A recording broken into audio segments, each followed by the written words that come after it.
olun, təşəkkür edirəm müəllimlər. Diqqətiniz üçün minnətdaram. Vallahi həqiqətən inanırsınız çox pis xəstəlikdir. Adamın bütün nə bilim haldan salır da yəni. Allah Salam, axşamınız xeyir göstərməsin. müəllimə, necəsiz? Axşamınız xeyir olsun. Çox sağ olun, yaxşıyam. Siz necəsiz?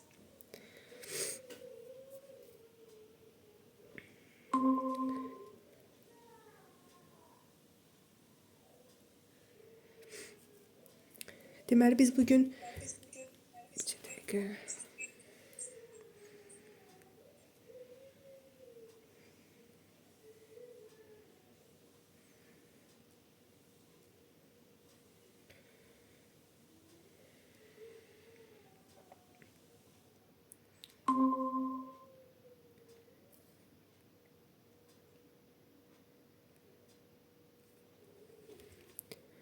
Biz bugün statikaya baxacağıq, düzdür müəllimlər, güvəndən. Bəli müəllimə, bəli. Aha, yaxşı. İnşallah. Deməli chat bölməsi aktivdir. Birinci başlıqdan suallarımızı yazaq. Bir dəqiqə açım mən.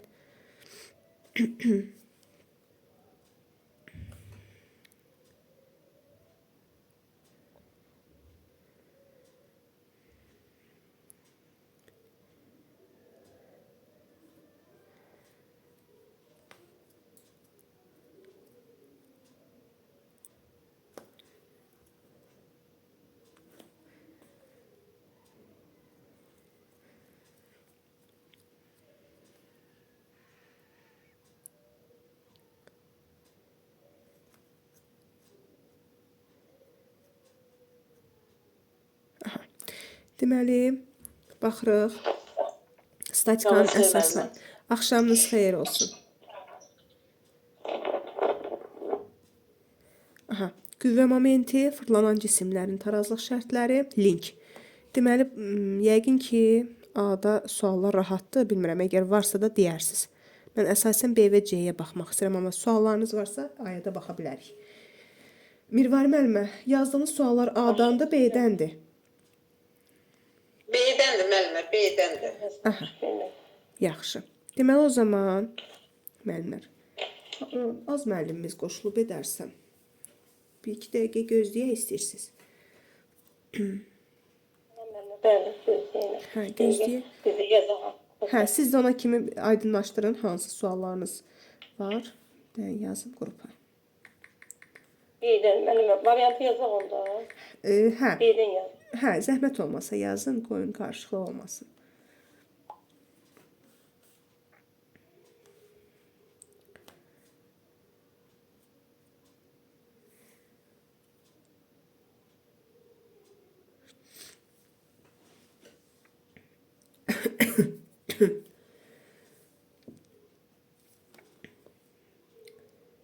Deməli. Tamam, ilk öncə baxıram. Deməli, B-də 8 və 11. Baxıram 8-ci sualımıza. Bax, 8-ci sualda nə deyilir? Deyilir ki, dayaq üzərindəki çəkisiz AB linki qüvvədə neçə dəfə qazanc verəcəkdir. Düzdür? Deməli, müəllimlər, baxırıq ki, yuxarı var dayağın reaksiya qüvvəsi 50 Newton. Deməli, linkin deməli, A qolundan axşamınız xeyir olsun müəllimə. 40 Newtonluq qüvvə asılıb. Deməli, o zaman B qolundan, bax buradan B-dən nə qədər qüvvə asılıb? Yuxarı olan qüvvələrin cəmi aşağı olan qüvvə, yəni dayağın reaksiya qüvvəsi aşağıdakı qüvvələrlə tarazlaşmalıdır. Deməli, bir qoldan 40 Newton qüvvə asılıbsa, deməli, F1 qüvvəmizə deməli 10 Newton olub ki, bunların cəmi bizə nəyi veribdir? 50 Newton verib. Çünki zaten bu linkin çəkisi yoxdur. Deməli, o zaman baxın, bir qolumuzun, bir qüvvəmizin qiyməti 40 Newton, digər qüvvəmizin qiyməti 10 Newton. Deməli, o zaman qüvvədə qazancı tapanda deyirik, nə edirik? Böyük qüvvəni kiçik qüvvəyə bölürdük. Yəni, 40-ı bölürük 10-a, olur nə qədər qazancımız? 4 dəfə. Deməli, bax, bu hal-hazırda bu AB linkinin qüvvədə qazancı olacaq 4 dəfə.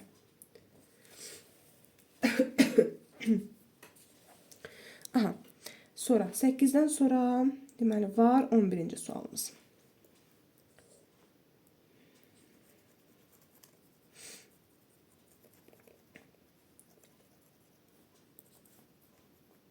Aha, 11-ci sualımızı oxuyuruq. Deyir ki, O nöqtəsinə bərkidilmiş, bax, bura O nöqtəsidir. Qoy rəngi dəyişim, yaxşı olsun. Bax, bura O nöqtəsidir. Aha. Deyilir ki, O nöqtəsinə bərkidilmiş lövhəyə modulca bərabər 3 qüvvə təsir edir. Deməli, bax, bu F1, F2 qüvvələr, F3 qüvvələr bir-birinə modulca bərabərdir. Bu qüvvələrin O nöqtəsinə nəzərən qüvvə momentlərinin modullarını müqayisə edəcəyik. İndi baxın müəllimlər. Bax, F1 qüvvəsi budur, düzdürmü? F1 qüvvəsinin O nöqtə... Zəhmət olmasın. Mən görmürəm axı ekranı. O zaman siz çıxın yenidən daxil olun müəllimə.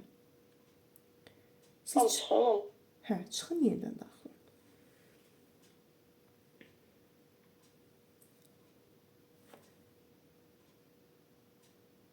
Müəllimə daxil olsun.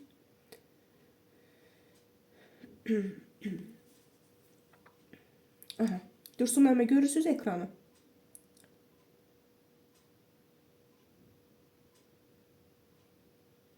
Dursun müəllimə, ekranı görürsünüz? Bəli, gördüm. Çox sağ ol. Aha, yaxşı, lap yaxşı. Deməli, baxırıq ki, müəllimlər, F1 qüvvəsinin, bax, bu O nöqtəsindən qolu neçə bölgüdür? Bax, 1, 2, 3, 4, 5 bölgüdür. Deməli, o zaman M1 üçün yaza bilərsiniz ki, nəyə bərabərdir? Zaten deyir ki, F1, F2, F3 qüvvələr də bir-birinə bərabərdir. Ona görə elə ümumi olaraq hər birinə bir F deyirəm. İndi bax, F1 qüvvəsinin dayaqdan məsafəsi 5 bölgü oldu. O zaman yaza bilərikmi? M1 bərabərdir 5F-ə. Yəni, qüvvə vurulsun qolu. Bu oldu F1 qüvvəsinin momenti. İndi keçirəm F2 qüvvəsinə. İndi baxın, bax, F2 qüvvəsinin qolunu uzadıram. Daha doğrusu da belə qolunu deyəndə ki, uzantısını bax, belə uzadıram F2-nin. Deməli, bunun qolu nə qədər olacaq? Baxın, dayaqdan qolu budur, bax. Bu yaşılla göstərdiyim. Yəni, 3 bölgü. O zaman yaza bilərik M2 üçün. M2 bərabərdir 3F-ə. İndi bir də baxın F3 qüvvəsinə. İndi gəlin bu tərəfləri mən təmizləyirəm ki, bunu daha rahat görək. Bax, F3 qüvvəsi görürsünüz, bax, uzantısını uzatsam, gəlir hardan keçir? O nöqtəsindən keçir. Deməli, biz bu halda nə deyirdik?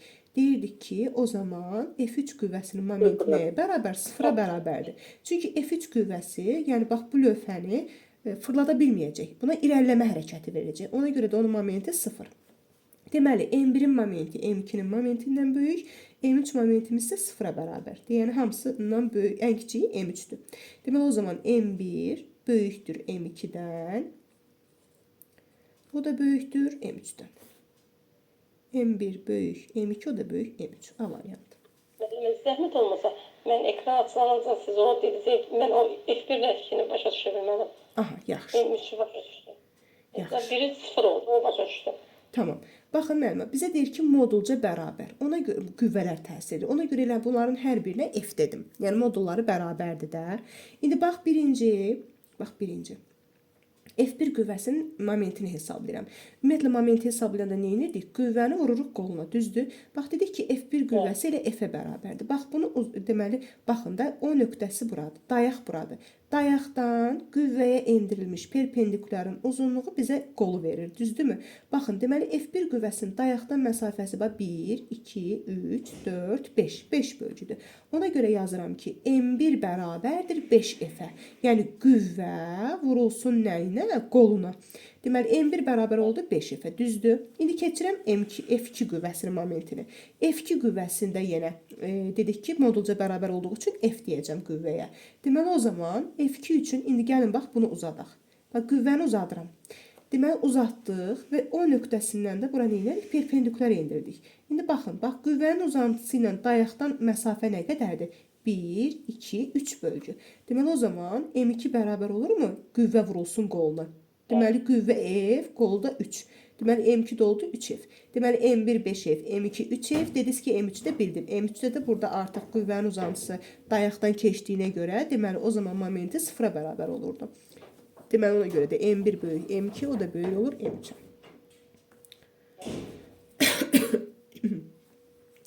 Sonra keçirəm, deməli, B-də 4-cü sual yazılır. Məndə 2 də var mənim orada. Yaxşı, baxarıq mən. B-də, B-də 2. Deyir ki, hündürlüyün sabit qiymətində maili müstəvinin uzunluğunu 4 dəfə artıranda qüvvədə qazancı necə dəyişər? Bax, maili müstəvinin qüvvədə qazancı nədir?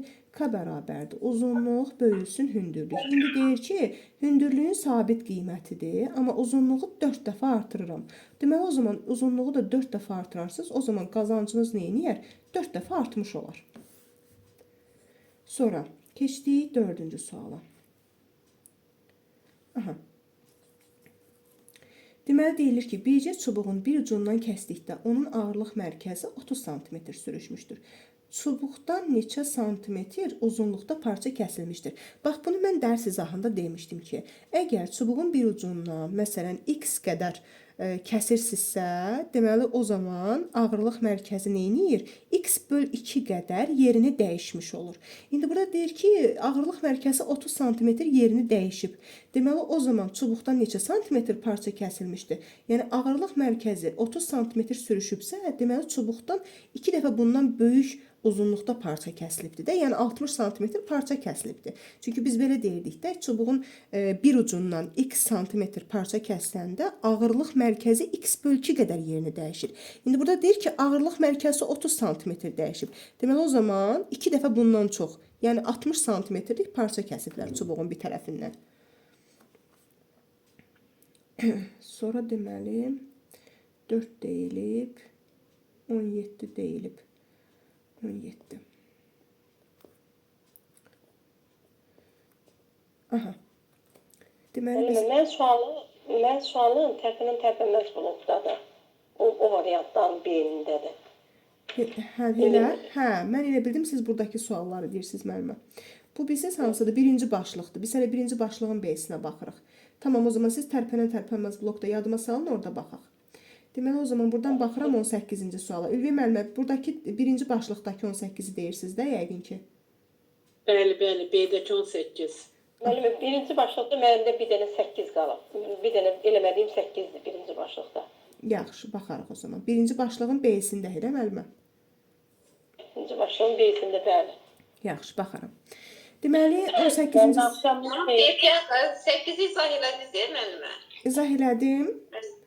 Test B-də 8. Hə, izah elədim. Kayıtda var müəllimə. O zaman baxarsınız. Çox sağ olun. Aha. Yaxşı, 18-ci suala baxıram. Çəksizlik tarazlıqdadır. F1 qüvvəsinin qolunu hesablayın. İndi gəlin baxaq müəllimlər. Baxın, deməli çəksiz linkdir də. Yəni bunun MG-sini göstərməyə ehtiyac yoxdur. Baxın, yuxarı dayağın reaksiya qüvvəsi 120 Newtondur. Linkin bir tərəfindən də 30 Newton qüvvəni təsir edirəm. Deməli o zaman F1 qüvvəsinin payına nə qədər qalır? Deməli F1 qüvvəsi 90 Newton qalır, düzdürmü? Bəli. 90 Newton qalır. Və bizə deyir ki, F1 qüvvəsinin qolunu hesablayın. O zaman yazırıq da linkin tarazlıq şərtini. F1-in F2-yə olan nisbəti bərabərdir D2-nin D1-ə olan nisbəti. F1-i bilirik. F1 90. F2-nin qiyməti 30 bərabərdir. D2, yəni F2 qüvvəsinin qolu 60 cm, D1-i bilmirəm. Deməli, buradan da ixtisarlarımızı aparsaq, rəngini dəyişim. Deməli, burada qaldı 3. Deməli, o zaman D1-i də tapanda D1 də bərabər olur nəyə? 20 cm. 20 cm, bəli. Müəllimə, mən bu məsələni F1-i tapmışam. Aha. Deməli, 120-dən çıxmışam 30-u, almışam 90. Bəli. F1 bərabər F2 olsun D2 belə hesablamışam. Necə? F1 D1 bərabər F2 D2? Bəli, Bəli, doğru yazmışsınız. Bəli, bəli. D2 tapmışam 20. Bəli, olsun müəllimə. Eyni şeydir də. F1 D1. Mən nisbət şəklində yazmışam. Siz hasil şəklində yazmışsınız. Bəli, olsun. Doğrudur. Doğrudur müəllimə, olsun. Problem deyil. Sizə sağ olun. Mənim axşamınız xeyir. Axşamınız xeyir. Üzrlü sən biraz gec qatıldı. Mənim ağzına baxmısınız, ağzında işləmişəm. Bir-iki dənə sual var, ağzına baxmısınız, yoxsa? Yox, heç aya baxmadıq. Müəllimlərin sualı yox idi. İndi qoyun beyni qutarım, siz yenidən aya keçəndə. Hə, o da deyin suallarınızı, yaxşı. Deməli 18-ci suala baxdıq. Sonra keçirəm 25, yox, 23 var. 23-ə baxaq. Aha. Deyir ki, bir cins AC çubuğunu, bax AC çubuğu hansı çubuqdur? Bax bu çubuqdur. AC çubuğunu tarazlıqda saxlayan F qüvvəsinin qolu hansıdır?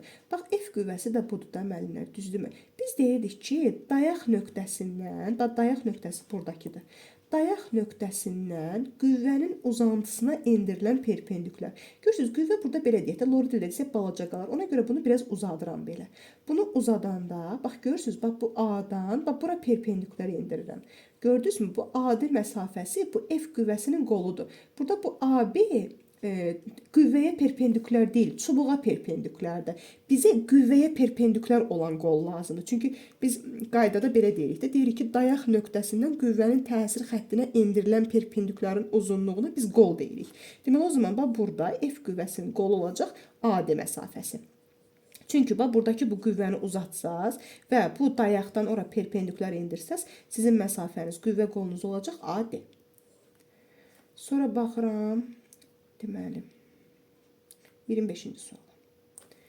25-ci sualda nə deyilir? Zəhmət olmasa səhifəsində deyirlər bunu. Aha, səhifəsi 145. 145 deməli. Sonra 25-ci suala baxıram. Deyir, çəksiz link tarazlıqdadır. Qüvvə momentlərinin nisbətini hesablayın. Müəllimlər, bax, çəksiz link tarazlıqdadırsa, deməli, momentlər bir-birinə bərabərdir də. M1 bərabər M2. Deməli, o zaman M1 böl M2 nisbətdə bizə nəyi verəcək? 1-i verəcək də. Tarazlıqdadırsa link, deməli, momentlər bir-birinə bərabərdir. Deməli, nisbətdə olacaq nə qədər? 1. Sonra, burada bir də 34 var. 34-ə baxım, sonra keçim A-ya. 34. Müəllimə, zəhmət olmasa 36-ya da baxarsınız da. Aha, yaxşı. Deməli, 34-də nə deyilir? Gəlin baxaq. Şəkildə çəkisi P olan yükün link vasitəsilə müxtəlif hallarda deməli tarazlıqda qalması təsvir olunub. Hansı halda qüvvəsi modulca ən böyükdür? F qüvvəsi modulca ən böyükdür. Məncə bu sualda biraz problem var. Yəni tam cavab çıxmır bu sualda. Ona görə bu sual qalsın, buna baxmayın.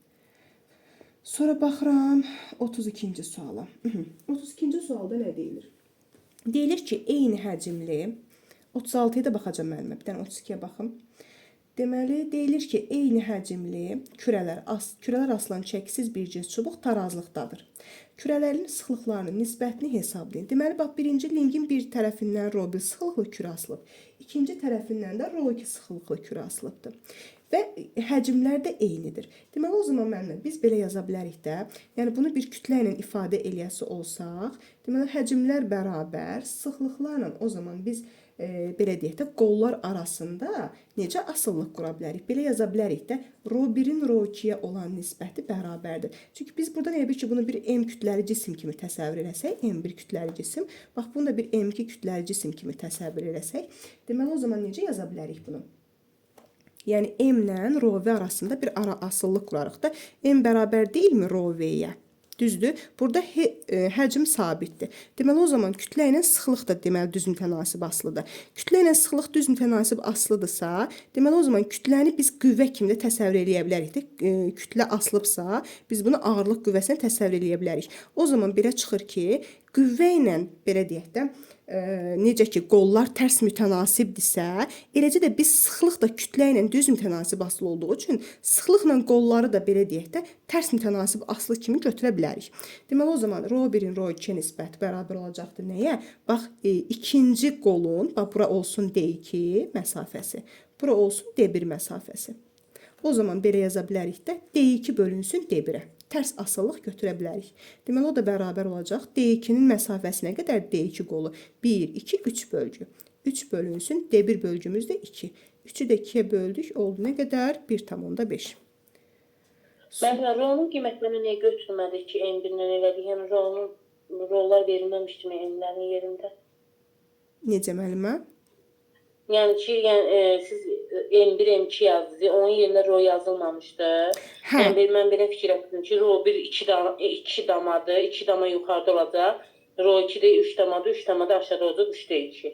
Siz nəyə görə mən bunu yazdım müəllimə? Çünki bax, biz deyirik ki, buradan M kütləli cisim asılanda, biz buna bir M1R qüvvəsi kimi baxırıq da, düzdürmü? Qüvvələrinin qolların asıllığını yazırıq axı biz.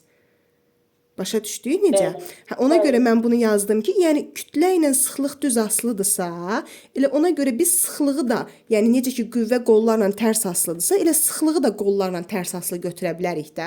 Çünki kütlə özü sıxlıqla düz asılıdır axı. Deməli belə çıxır ki, hə, sıxlığın da yerinə, qüvvənin də yerinə sıxlıqla qolları tərs mütənasib asılı götürə bilərik. Bax ona görə yazdıq belə.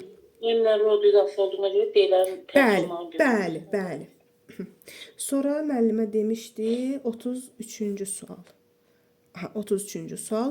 Dayaq üzərində tarazlıqda olan çəksiz lingin uzunluğunu hesablayın. Deməli, çəksiz link verilibdi bizə. Aha, aşağı 40 Newton qüvvəmiz var. Düzdürmü müəllimlər? İndi gəlin görək. Bax, burada biz deyirik ki, lingin ümumi uzunluğunu istəyir də. Deməli, lingin qüvvədə qazancı nə qədərdir? Buradan deyin görün mənə. Bu link qüvvədə neçə dəfə qazanc verir? Böyük qolun, kiçik qolun nisbəti. Və yaxud da ki, böyük qüvvənin kiçik qüvvəyə nisbəti, düzdürmü? 5 dəfə qazanc verir, düzdür? Aha, deməli 5 dəfə qazanc verirsə, deməli böyük qol kiçik qoldan neçə dəfə böyük olmuş olur? 5 dəfə böyük olur. 5 dəfə böyük olmuş olur. Deməli o zaman lingin ümumi uzunluğu nə qədər olacaqdı? 6. Deyin görün müəllimlər. Bir tərəf 5 olacaq. Mənim 6 olmur, bir tərəf 5-dir, 40-dan 8 Newtona kimi. 1 metrdə bu tərəfdə var deyəmin, ümumilikdə 6 olmur. Mən pisdir. Belə tapmışam. 40 Aha. vurulsun 1. 800 vurulsun x plus 1. Oradan 4 tapmışam. Burada ümumi uzunluq 4 üstə gələk 1 olacaq 5. Bəli. Bəli, həm də ki böyük qol kiçik qoldan 5 dəfə böyükdür də. Belə çıxır ki, yəni qüvvədə qazanc 5 dəfədirsə, böyük qolumuz kiçik qoldan 5 dəfə böyük olmuş olur. Başa düşdünüz müəllimə? Bəli. Müəllimə, həm bunu başa düşmədim. Cavab 5. Bircə dəqiqə müəllimə, bircə dəqiqə üzr istəyirəm. Zəng gəlir mənə bircə dəqiqə.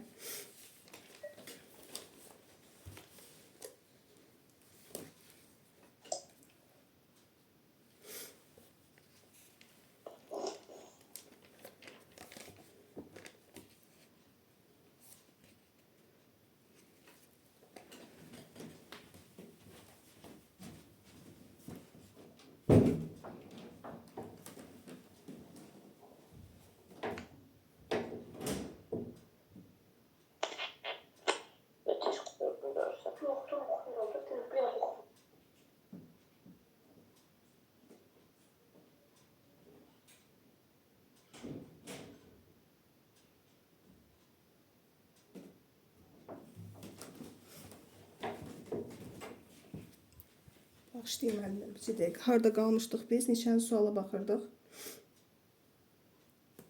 33. 33. Müəllimə, izah eləyin. Aha. Deməli, bəli. Aha, bircə dəqiqə müəllimlər.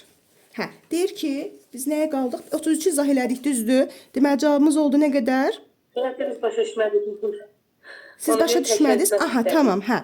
Deməli, baxın müəllimə, biz dedik ki, qüvvədə qazancımız nədir bizim? Bax, böyük qol bölünsün kiçik qol və yaxud da ki, böyük qüvvə bölünsün kiçik qüvvə, düzdürmü? İndi burada baxırıq ki, bizim böyük qüvvəmiz 40, aha, kiçik qüvvəmiz də 8. Deməli, qüvvədə qazancımız oldu nə qədər? 5, düzdür? 5 dəfə. Deməli, bizə deyir ki, bax, böyük qolun uzunluğu deməli elə 5-dir də. Çünki qüvvədən, bax, bu 8 Newtonluq qüvvənin dayaqdan məsafəsi nə qədərdir?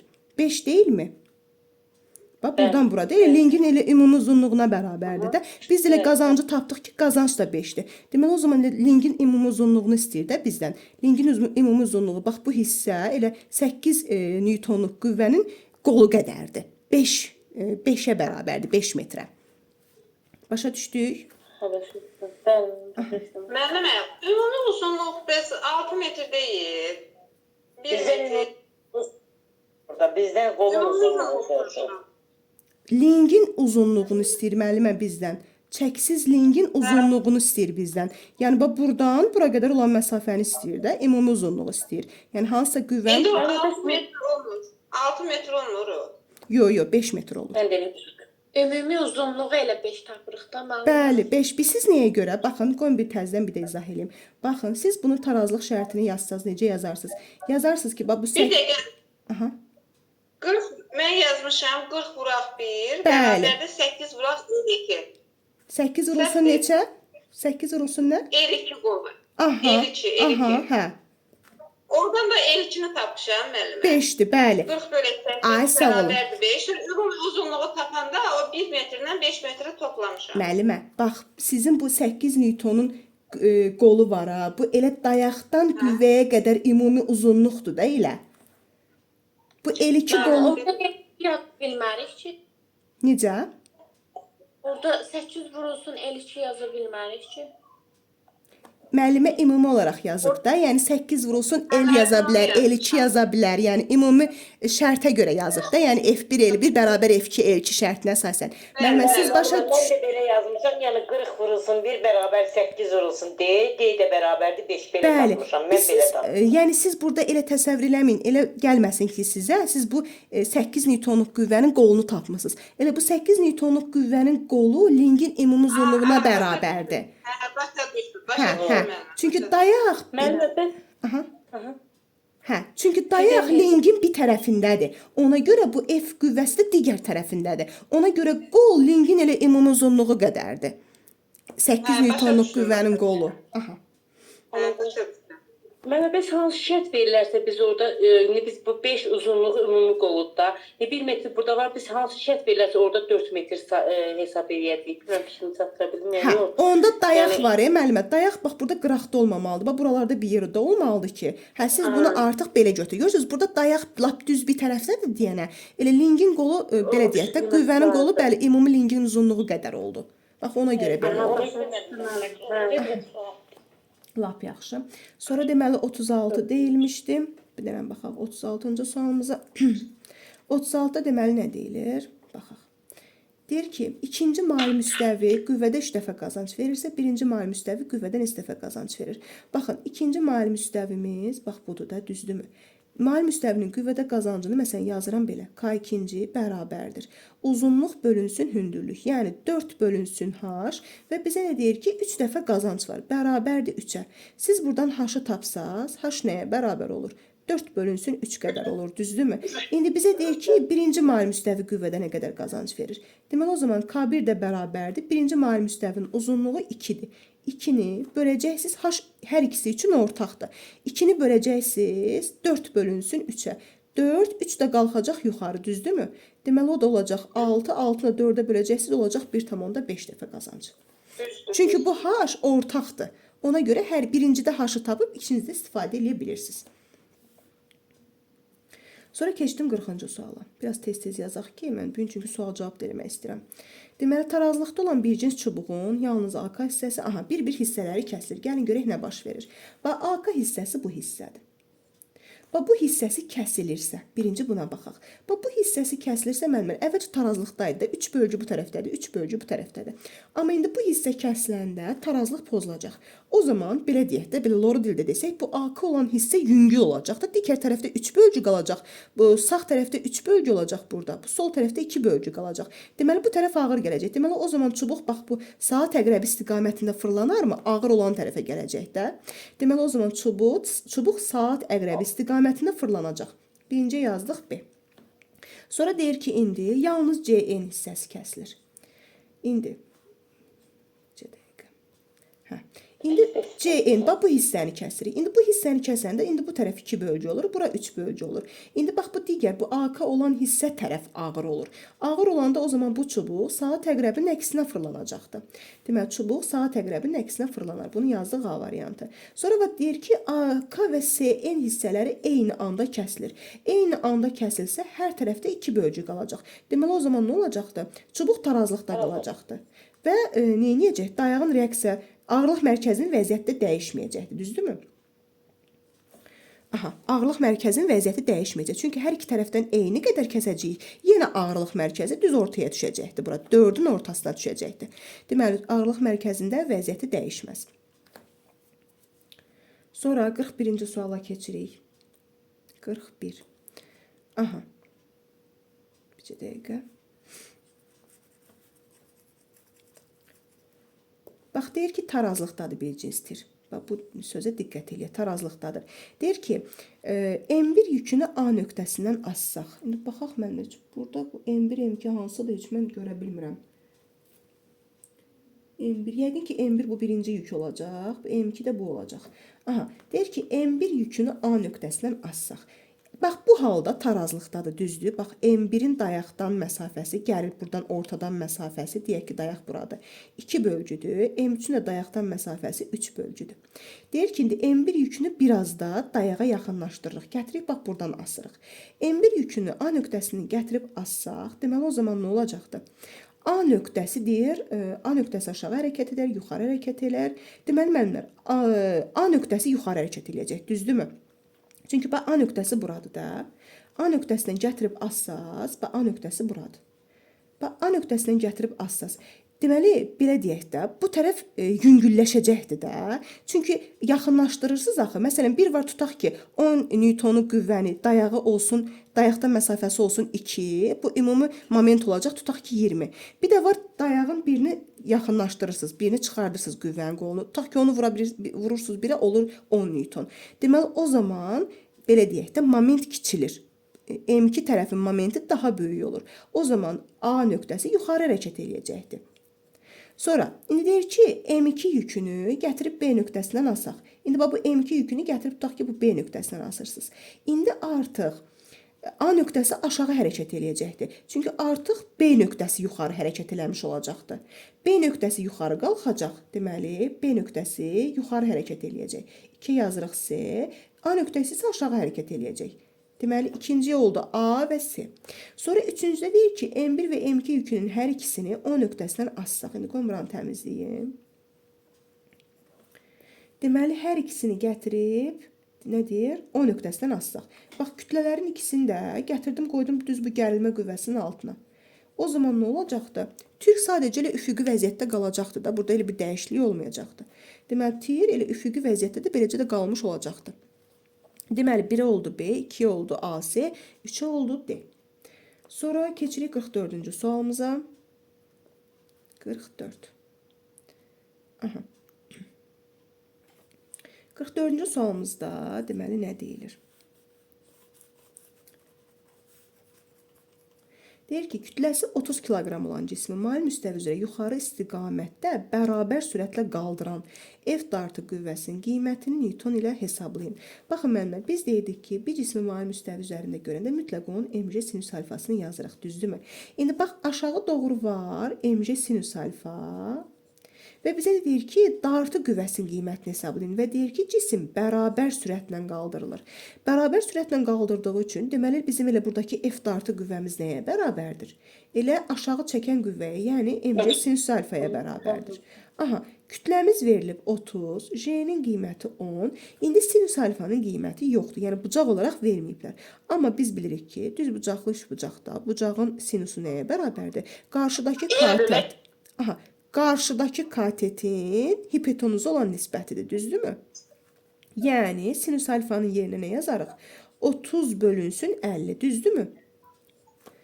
Aha, deməli, buradan da ixtisarlarımızı aparsaq, deməli, 300-ü 5-ə böldünüz, 60, 60-ı da 3-ə vurdunuz, oldu nə qədər? 180 Newton. Sinüs alfa müəllimə, qarşıdakı katetin hipotenuzu olan nisbətidir.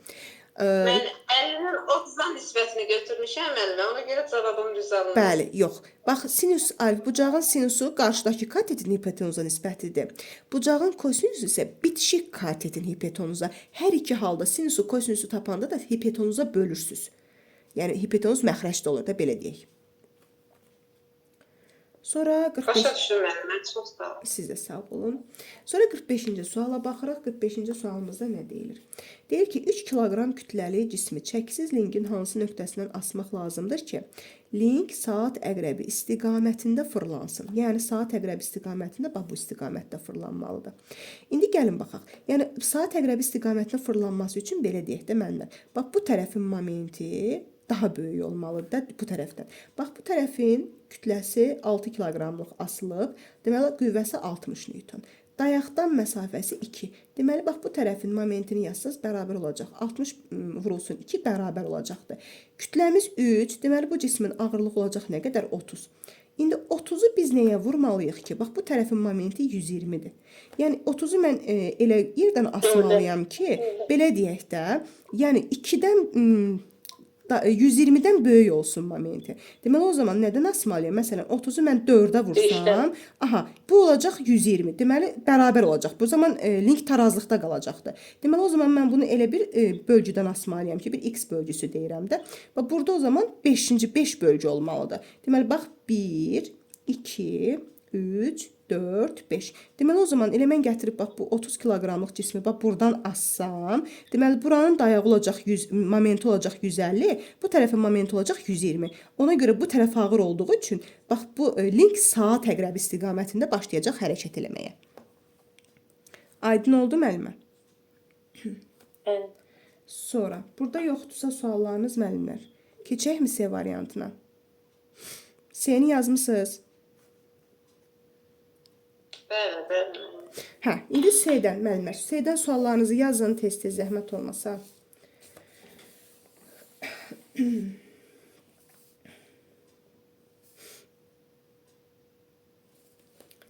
Aha, C-dən yazın gözləyirəm.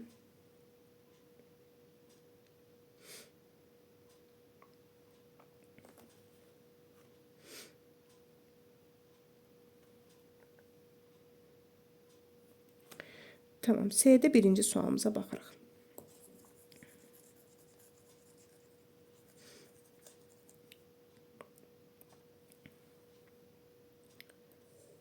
Aha, deyir tarazlıqda olan çəksiz lingə təsir edən qüvvələr arasındakı hansı münasibət doğrudur?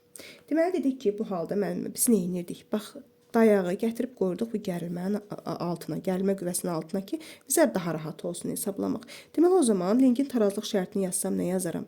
F1-in dayaqdan məsafəsi nə qədərdir? 2 bölgü. F2-nin dayaqdan məsafəsi nə qədərdir? Baxın 1, 2, 3, 4, 4 bölgü. Deməli o zaman buradan belə çıxır ki, bizim F1-imiz bərabərdir nəyə? 2F2-yə. Bax bunu bir təyin elədik. F1-imiz 2F2-dir. Bax gətirib buraya yazıram 2F2. Deməli o zaman bizim gərilmə qüvvəmiz nəyə bərabərdir? Bizdən də tarazlıqda olan qüvvələr arasındakı hansı münasibət doğrudur? Gərilməni istəyir. Bax yuxarı doğru gərilmə, aşağı doğru bir dənə F2 qüvvəsi, 2 dənə də F2 qüvvəsini tarazlıqda saxlayır. Deməli o zaman gərilmə qüvvəmiz nə qədər olacaqdır? 3F2 olacaqdır, düzdürmü? Bax 3F2-yə bərabər olacaqdır. Deməli o zaman 3F2-yə eyni zamanda da nəyə bərabər olur? 1,5 F1-ə də bərabər olur, düzdür? Çünki biz nəyə görə? Yəni belə deyək də gərilmə qüvvəsi eyni zamanda 3F2-nin yarısı qədər, yəni 1,5 F1 qədər də yaza bilərik.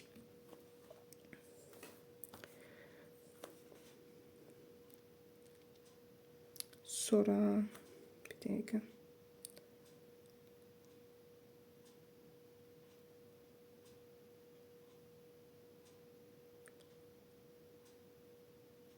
Birinci sual yazmışdınız, yoxsa Aygül müəllimə 1-2 yaz. Elə bilirəm 1-2 yazmısınız, 12 yazmısınız deyəsən. Hə, yaxşı. 4-cü suala baxaq o zaman.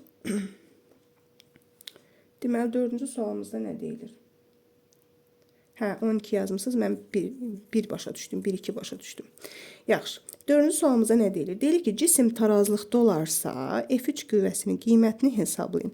Deməli müəllimlər, baxırsınız ki, F1 qüvvəsindən F2 qüvvəsi bir-birinə perpendikulardır. Bax, bu qüvvə ilə bu qüvvə.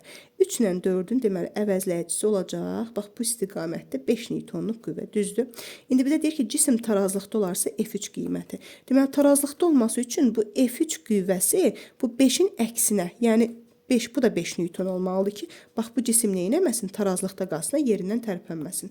Deməli, o zaman F3 qüvvəsində qiyməti olacaq nə qədər? 5 newton. Bunu yazmalıydıq.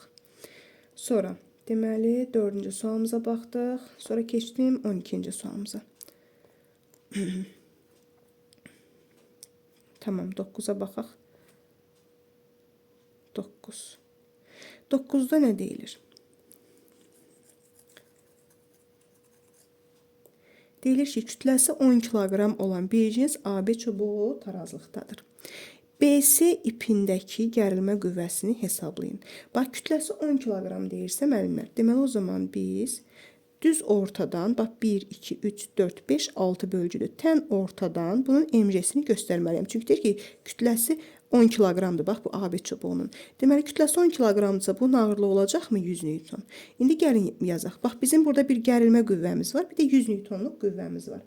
Deməli o zaman yazırıq.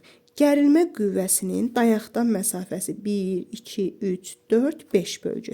T vurulsun 5 bərabərdir. 100 Newtonluq qüvvənin dayaqdan məsafəsi isə 2 bölgü. Deməli oradan gərilməni tapırıq ki, 100-ü 2-yə vurduz 200, 200-ü də 5-ə böldünüz. Gərilmə qüvvəmiz olacaq 40 Newton. 9-cu sual. Aha, Dursun müəllimə ikinci sual deyib. Gəlin baxaq ikinci suala. İkinci sualda nə deyilir? Kütləsi 3 kiloqram olan yükü F qüvvəsi tarazlıqda saxlayır.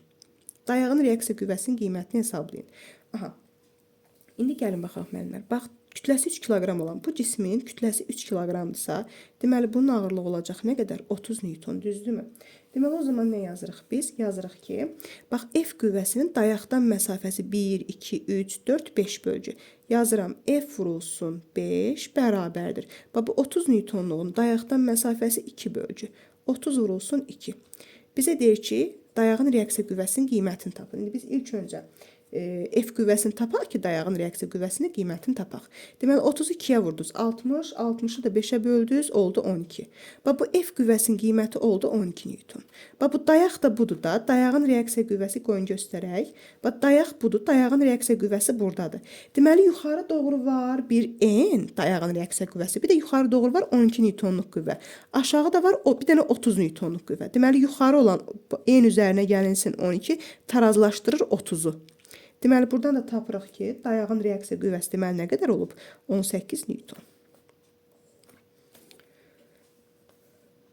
Sonra baxıram 7-ci suala. Mənim yəni 3 kiloqram veribsə, lingin kütləsi nədir bəs? Lingin çəkisi nəzərə alınmır müəllimə. Lingin çəkisi nəzərə alınmır. Onu demirəm, mən 7-ni deyirəm. 7. 7-ci sual bunu deyirsiniz? Bəli, müəllimə. Yəni 3 kilo verilən nədir? Yəni lingin 3 kiloqram müəllimə adi bir yükdür də, asmısınız buradan. Siz gətirib bir dənə yük asmısınız 3 kiloqramlıq. Amma belə deyək də, bu cisim var, bax bu ling. Bu lingin özünün ağırlığı var burada. Bir mg qüvvəsi var. Ağırlığı var lingin özünün. Bu 3 kiloqram əlavə bir yükdür. Gətirib asmısınız linkdən. Başa düşdük necə? Qoyun indi izah eləyim. Deməli, bax, deyir ki, lingin tarazlıqda olduğu məlumdursa, lingin kütləsini, lingin kütləsini deyirsə, deməli, mən mütləq bunun ortadan ağırlığını göstərməliyəm. Deməli, bunun mütləq bir ağırlıq qüvvəsi var. Deməli, 6 bölgüdürsə, tən ortadan mg-sini göstərirəm. Deməli, o zaman yazırıq. Baxın, bu 3 kiloqram idi, eləmi? Bir dəqiqə. 3 kiloqramın da ağırlığı nə qədər olacaq? 30 Newton. İndi baxın, bax qüvvələrimizə indi diqqətli baxın. Bax görürsüz, bir dənə F qüvvəmiz var. Bir dənə mg qüvvəmiz var. Bir dənə də 30 Newtonluq qüvvəmiz var. Ona görə artıq biz 3 dənə qüvvə olanda mütləq biz bunun hansının saat əqrəbi istiqamətinə fırlatdığı, hansının əksinə fırlatdığını təyin etməliyik. Ona görə təyin edirik. Baxın, F qüvvəsi saat əqrəbinin əksinə fırladacaq. Mg saat əqrəbi istiqamətinə fırladacaq. 30 da saat əqrəbi istiqamətində fırladacaq. Ona görə yazacağıq nə? 60-ın dayaqdan məsafəsi 6 bərabərdir. Yəni bu 60 Newtonluq qüvvənin momenti bərabərliyin bir tərəfində olacaq. Digər iki qüvvənin momenti isə bərabərliyin digər tərəfində. Mg-nin dayaqdan məsafəsi 3, üzərinə gəlinsin 30 Newtonluq qüvvənin dayaqdan məsafəsi 2. Deməli, buradan da tapırıq ki, deməli 3 mg bərabərdir. 60-ı vurduq 6-ya 360, 360-dan da 60-ı çıxdıq, qaldı nə qədər? 300. Buradan mg-ni tapırsınız ki, mg bərabər olur 100 Newtona. Sizə deyir ki, lingin kütləsini. Deməli, m-i də tapanda 100-ü 10-a böləcəksiniz, olacaq 10 kiloqram.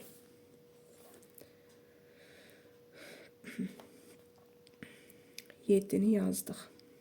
Sonra deyilib.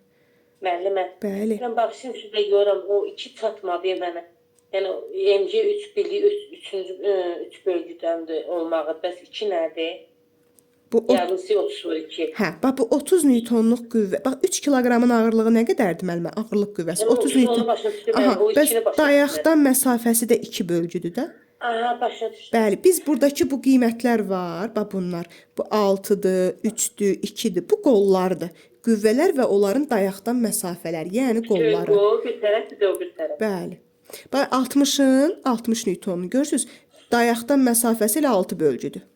MJ tən ortadır. Dayaqdan məsafəsi 3 bölgüdür. Hamısının dayaqdan məsafəsini götürürsüz. Bir də 30 newtonluq qüvvəmiz var da, onun da dayaqdan məsafəsi 2 bölgüdür. Çox sağ ol. Siz də sağ olun. Sonra keçirəm 16-cı suala. Aha, 16-cı sualımızda nə deyilir? Aha, deyir ki, çəksiz bir cins çubuq tarazlıqdadır. Dinamometr nə qədər qüvvə göstərər? Hə, dinamometr budur da. Elə bir buradan bir dənə qüvvə var. Bu qüvvənin qiymətini bizdən istəyir. Və çubuğun da çəkisi yoxdur.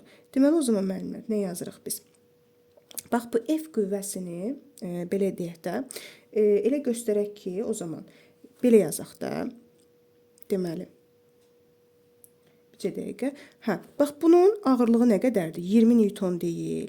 20 newtonun, tutaq ki, dayağa gətirək qoyaq hara? Bu cisimdir də. Bu cisim bizə lazım deyil. Bizə burada qüvvə lazımdır. Bu deyir deyə məhsul qüvvəni sıradan çıxartmaq. Bax, gətirək dayağa qoyaq bura. Çünki buradan bir cisim asıblar. Nə onun kütləsini falan mən bilmirəm. O mənə lazım deyil. Dayağa gətirdim, qoydum bax bura. Deməli, ona görə yazıram. 20 newtonun dayaqdan məsafəsi olacaq nə qədər? 1, 2, 3, 4, 5, 6. Dayaqdan məsafə oldu 6. Bir də yuxarıya doğru bir dənə dinamometrin qüvvəsi var da, göstərişi F qüvvəsi. F qüvvəsinin dayaqdan məsafəsi nə qədər? 4 bölgü. Deməli, buradan da F-i tapsaz, 120-ni 4-ə böldünüz, oldu nə qədər? 30 newton. 30, bəli, 30 newton. Sonra 17-ci sual. 17-ci sualda nə deyilir? Deyilir ki, kütləsi M olan cismin bağlandığı ipdə yaranan gərilmə qüvvəsi hansı ifadə ilə təyin olunur? Bax, dedik ki, bir cismi mail müstəvi üzərində gördünüzsə, mütləq onu aşağı doğru dartan qüvvəni göstərin. Və bizə də deyir ki, belə deyək də, yuxarı doğru var gərilmə qüvvəsi, aşağı var MC sinüs alfa. O zaman elə bu gərilmə qüvvəsi, deməli, hansı ifadə ilə hesablanır? MC sinüs alfa. Bəli. Çünki burada başqa qüvvə yoxdur. Yuxarıya doğru var gərilmə, aşağı doğru var MC sinüs alfa. Deməli, o zaman cavabımız olur B variantı. Sonra yazılıb 18-ci sualımız. 18-ci suala baxıram. Bu da yaxşı sualdır, baxaq.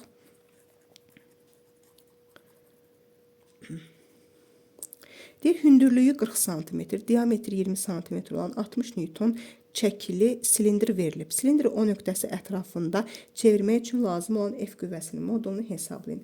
Deməli, müəllimlər, bax, təsəvvür edin ki, dayaq nöqtəsi buradır. Elə bilin ki, bura bir dayaq qoyun. Bax, bunu bir link kimi təsəvvür edin. Bax, bizə deyir ki, bax, bu hündürlük, qoyun bunu başqa rəhlə göstərim. Bax, bu deyir, silindrin hündürlüyü 40 cm. Buna yazıram 0.4.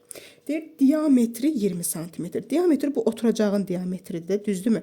20 cm-dirsə, belə deyək də, bizə bunun ortası lazım olacaq. Mən bunun orta hissəsini yazıram. Elə 20 santimetrimiz 0.2 metrdir. Elə bunun da yarısını yazıram nə qədər? 0.1 metr. Çünki indi deyəcəm nəyə görə ortadan yazıram. İndi gəlin baxaq. Bax, deyir ki, çəkisi də verilibdir. Çəkisini siz, bunu belə göstərəcəksiniz də. Çəkisini tən ortadan. Bax, buradan aşağı doğru göstərdim. Bir P bərabərdir 60 newton çəkisi var bunun. İndi göstərdim. Bax, qüvvələrimizə baxın. Bax, qüvvəmiz biri F qüvvəsidir, biri P qüvvəsidir. Hər iki qüvvənin dayaqdan məsafəsini yazacağıq. İndi gəlin baxaq. Bax, F qüvvəsinin dayaqdan məsafəsi nə qədərdir? F bu qüvvədir. Dayaqdan məsafəsi 0.4 qədər deyilmi? O zaman yazıram F vurulsun 0.4 bərabərdir. Deməli, bir də var bizim nəyimiz? Ağırlığı var da bu cismin. Yəni, 60 newtonluq qüvvəmiz var. 60 newtonluq qüvvənin bəs dayaqdan məsafəsi nə qədərdir? Bax, buradan məsafə nə qədərdir? Bax, göstərirəm bunu. Bax, buradan bura göstərdim, bax bu. Dayaqdan məsafə 0.1, bəli. Deməli, o zaman buradan da bizə lazımdır nə? F qüvvəsini istəyir də. F-i tapanda 60-ı 0.1-ə vuranda eləyir 6. 6-ını da 0.4-ə bölməndə elə bil 60-ı 4-ə bölürsünüz də, elə bil 15 newton. Bax, bu O nöqtəsinə bir dənə dayaq qoyun. Belə şəkillərdə. Yəni, onda daha rahat bunu link kimi görmək olur da. Linkin tarazlıq şərtini yazdıq sadəcə. Sonra, deməli, bu 18 idi. Sonra nəyə baxırıq müəllimə bizdə? 19. Aha, 19 da yaxşıdır. 19-cu sualın qüvvələr olaraq mən sizə Newton qanunlarını izah eləyəndə göstərmişdim burada qüvvələrin hamısını. İndi gəlin baxaq. Bax, deyir ki, cisim J qüvvəsinin təsiri ilə tarazlıqda saxlanılır. Cismin tarazlıqda saxlayan qüvvənin, yəni J-nin, ağırlıq qüvvəsinin və ipin gərilmə qüvvəsinin ədədi qiymətləri arasında deyir, hansı münasibət doğrudur. İndi gəlin müəllimlər, bax, aşağı doğru F qüvvəsi, J qüvvəsi var, bundan işimiz yoxdur. Baxırıq ki, bir dənə bucaq altında olan gərilmə qüvvəmiz var. Ona görə bu gərilmə qüvvəsini biz gəlin proyeksiyalara ayıraq. Baxın, bir dənə bu proyeksiyasını ayırıram, qoyun başqa rənglə göstərim, rahat görsənsin. Bax, bir dənə gərilmə qüvvəsinin bu istiqamətdə TX toplananını ayırıram. Bir dənə də bu istiqamətdə TY toplananını ayırıram. Aha, TX-i, TY-i göstərdim. TX-imiz müəllimlər, bax bu bucaq 30 dərəcədirsə, o zaman biz bilirik də iki paralel düz xətti, üçüncü düz xətlə kəsdikdə daxili çarpaz bucaqlar bir-birinə bərabərdir. Bax, bura 30 dərəcədirsə, burada 30 dərəcədir. Biz də bilirdik ki, bucaq olan tərəfə biz həmişə kosinüs yazırdıq. Deməli, o zaman TY bərabər olacaq T kosinüs alfaya. T kosinüs 30-a, belə deyim. TX-imiz bərabər olacaq T sinüs 30-a. Bax, bu bizim T-lərin verilənləri. İndi gəlin baxaq. Tarazlıqdadır, bax. Bizə deyir ki, bu qüvvələr tarazlıqdadır. İndi ona görə yazırıq. Bax, yuxarı doğru var TY, aşağı doğru var nə? F qüvvəsi. TY-imiz nəyə bərabərdir? T kosinüs 30-a, düzdürmü? Deməli, o zaman T kosinüs 30 bərabərdir aşağı doğru yönələn F-ə. Sonra bu tərəfə var TX qüvvəsi, onun əksinə doğru yönəlib J qüvvəsi. TX də T sinüs 30 deyilmi? Deməli, T sinüs 30 da bərabərdir nəyə? J qüvvəsinə. Bax, bunları da yazdıq. Bərabərləşdirdik hamısını. Deməli, o zaman müəllimlər, bax, burada qüvvələri nəzərə alsaq, bax, sinüs 30-da nəyə bərabərdir? 2-də 1-ə bərabərdir də. Deməli, belə çıxır ki, J bərabərdir nəyə? T bölünsün 2-yə. Amma F qüvvəsini yazsaz, kosinüs 30-da nəyə bərabərdir? Kökdə 3 bölünsün 2-dir də, düzdürmü? Deməli, o zaman F qüvvəsi bərabərdir. Kökdə 3 bölünsün 2T-yə. İndi bax, müqayisə eləyin.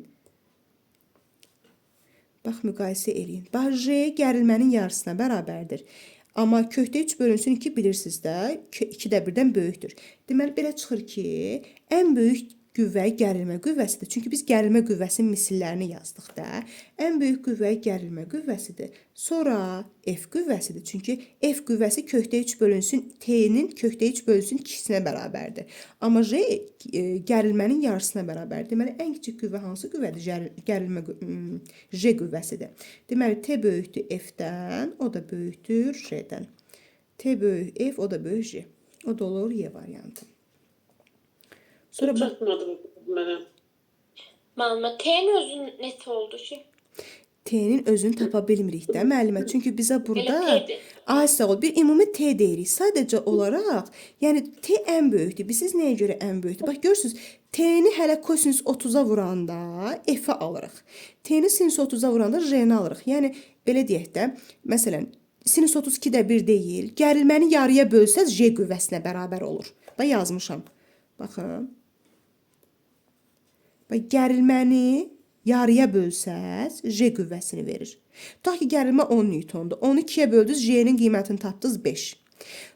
Gərilmə 10 Newtondur. 10-u 2-yə böldünüz 5. 5 kökdə 3 isə oldu F. 5 böyükdür, 5 kökdə 3 böyükdür. 5 kökdə 3 böyükdür də. Kökdə 3-dən 1/7 çıxır təxminən. 5-i 1/7-yə vuranda bu 8 tam nə qədər qiymət eləyir də. Deməli, o zaman amma gərilməni yarıya böləndə isə 5 eləyir də, tutaq ki. Gördünüzmü? F J-dən böyükdür. Gərilmə isə özü hamısından böyükdür. Çünki biz gərilmənin misillərindən istifadə elədik. Gərilməni sinüs kosinüs üzrə proyeksiyalara ayırdıq. Başa düşdünüz müəllimə?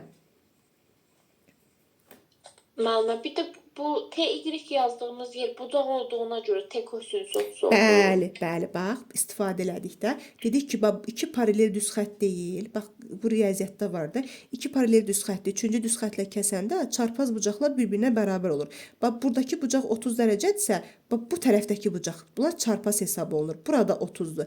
Biz də deyirdik ki, həmişə bucaq olan tərəfə biz kosinus yazırıq, digər tərəfə sinus yazırıq. Yəni TY burada T kosinus 30. Mən həmişə deyirdim, müəllimlər. Yəni şərt o deyil ki, Bu əvvəlcədən TY yazmışıq deyə saçdım olacaq. hə, yəni mən həmişə sizə deyirdim də ki, yəni məsələn bəzən müəllimlər deyir ki, TX T kosinus olur da, məsələn X olan tərəf kosinus olur. Xeyr, elə bir qayda yoxdur. Bucaq olan tərəf kosinus olur, digər tərəf sinus olur. Bildim. Onu da biz təyin eləməliyik də, hansı tərəfə düşür bucaq. Yəni məsələn bura 30-dursa mən götürüb bura yaza bilmərəm 30-u. Çünki bu olmaz da, yəni qaydaya görə, çarpaz bucaqların qaydasına görə, əgər bu bucaq 30 dərəcədirsə, o zaman çarpaz bucaq olan tərəfə mən yazmalıyam 30-u. Çünki çarpaz bucaqlar bir-birinə bərabərdir. Sonra keçirəm 20-ci suala.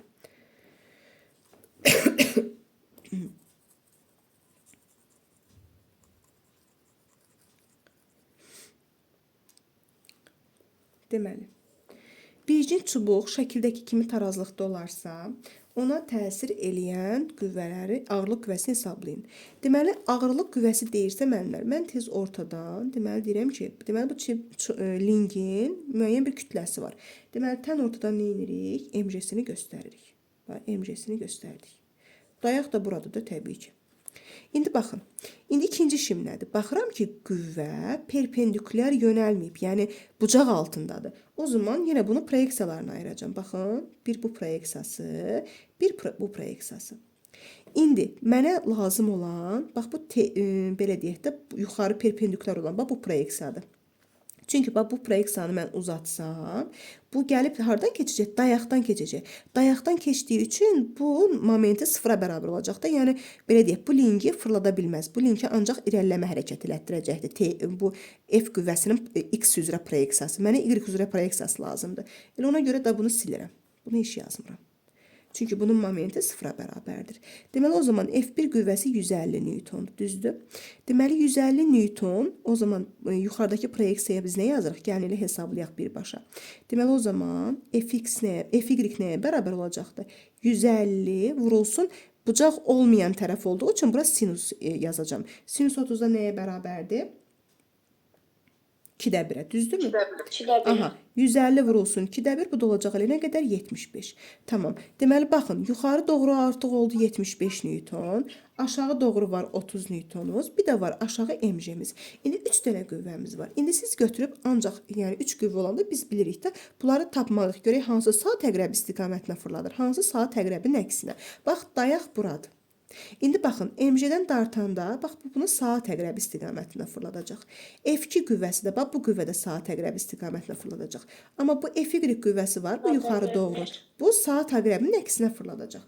Deməli, o zaman nə yazırıq? Yazırıq. Bax, yuxarı bu FY proyeksiyası 75 Newton oldu. Ümumi bu lingin, bax, buradan bura qədər olan məsafəyə də mən bir L deyirəm. Çünki mənə dayaq görürsünüz, həmişə bölgülü olurdu, bu dəfə bölgülü deyil. Ona görə ümumi lingin uzunluğuna bir L deyirəm. Deməli, 75 Newtonluq qüvvənin dayaqdan məsafəsi nə qədərdir? L qədər deyilmi? Yazıram, 75 vurulsun L bərabərdir. Çünki bir dənə o saat əqrəbinin əksinə fırladırdı, digərləri saat əqrəbi istiqamətində. O zaman MG tən ortadan böldüyü üçün bu lingi, MG-nin məsafəsi olacaq nə qədər?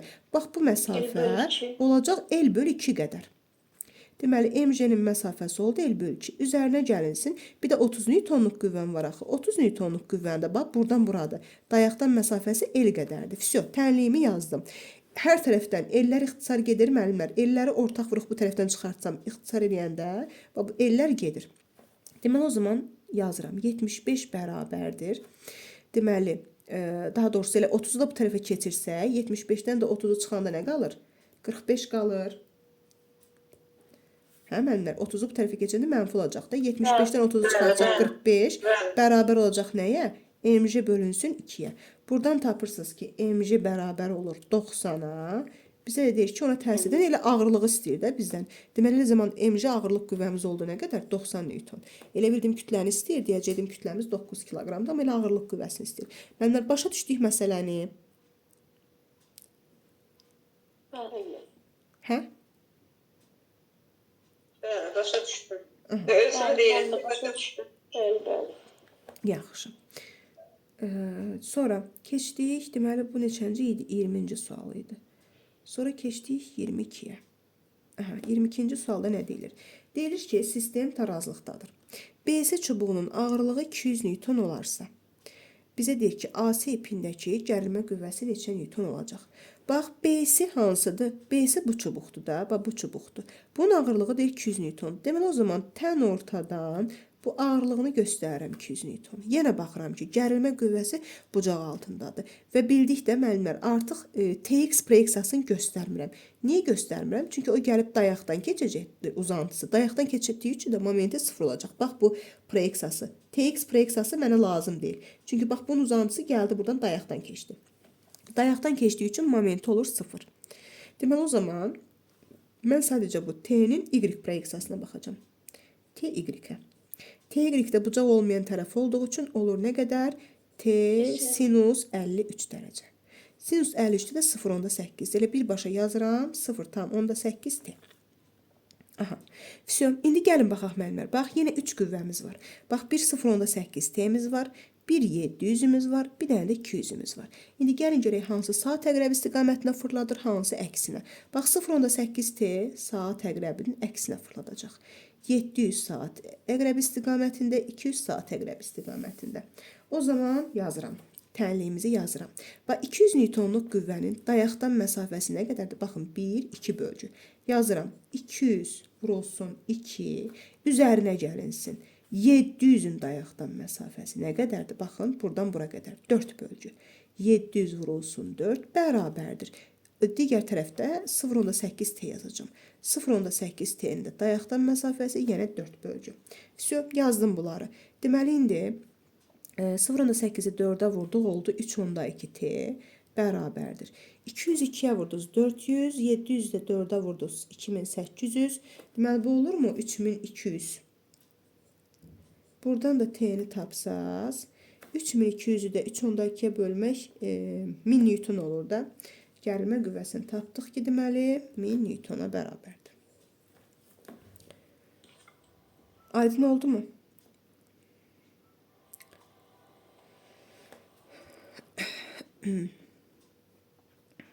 Sonra keçirəm 24-cü suala. 24-cü sualda nə deyilir?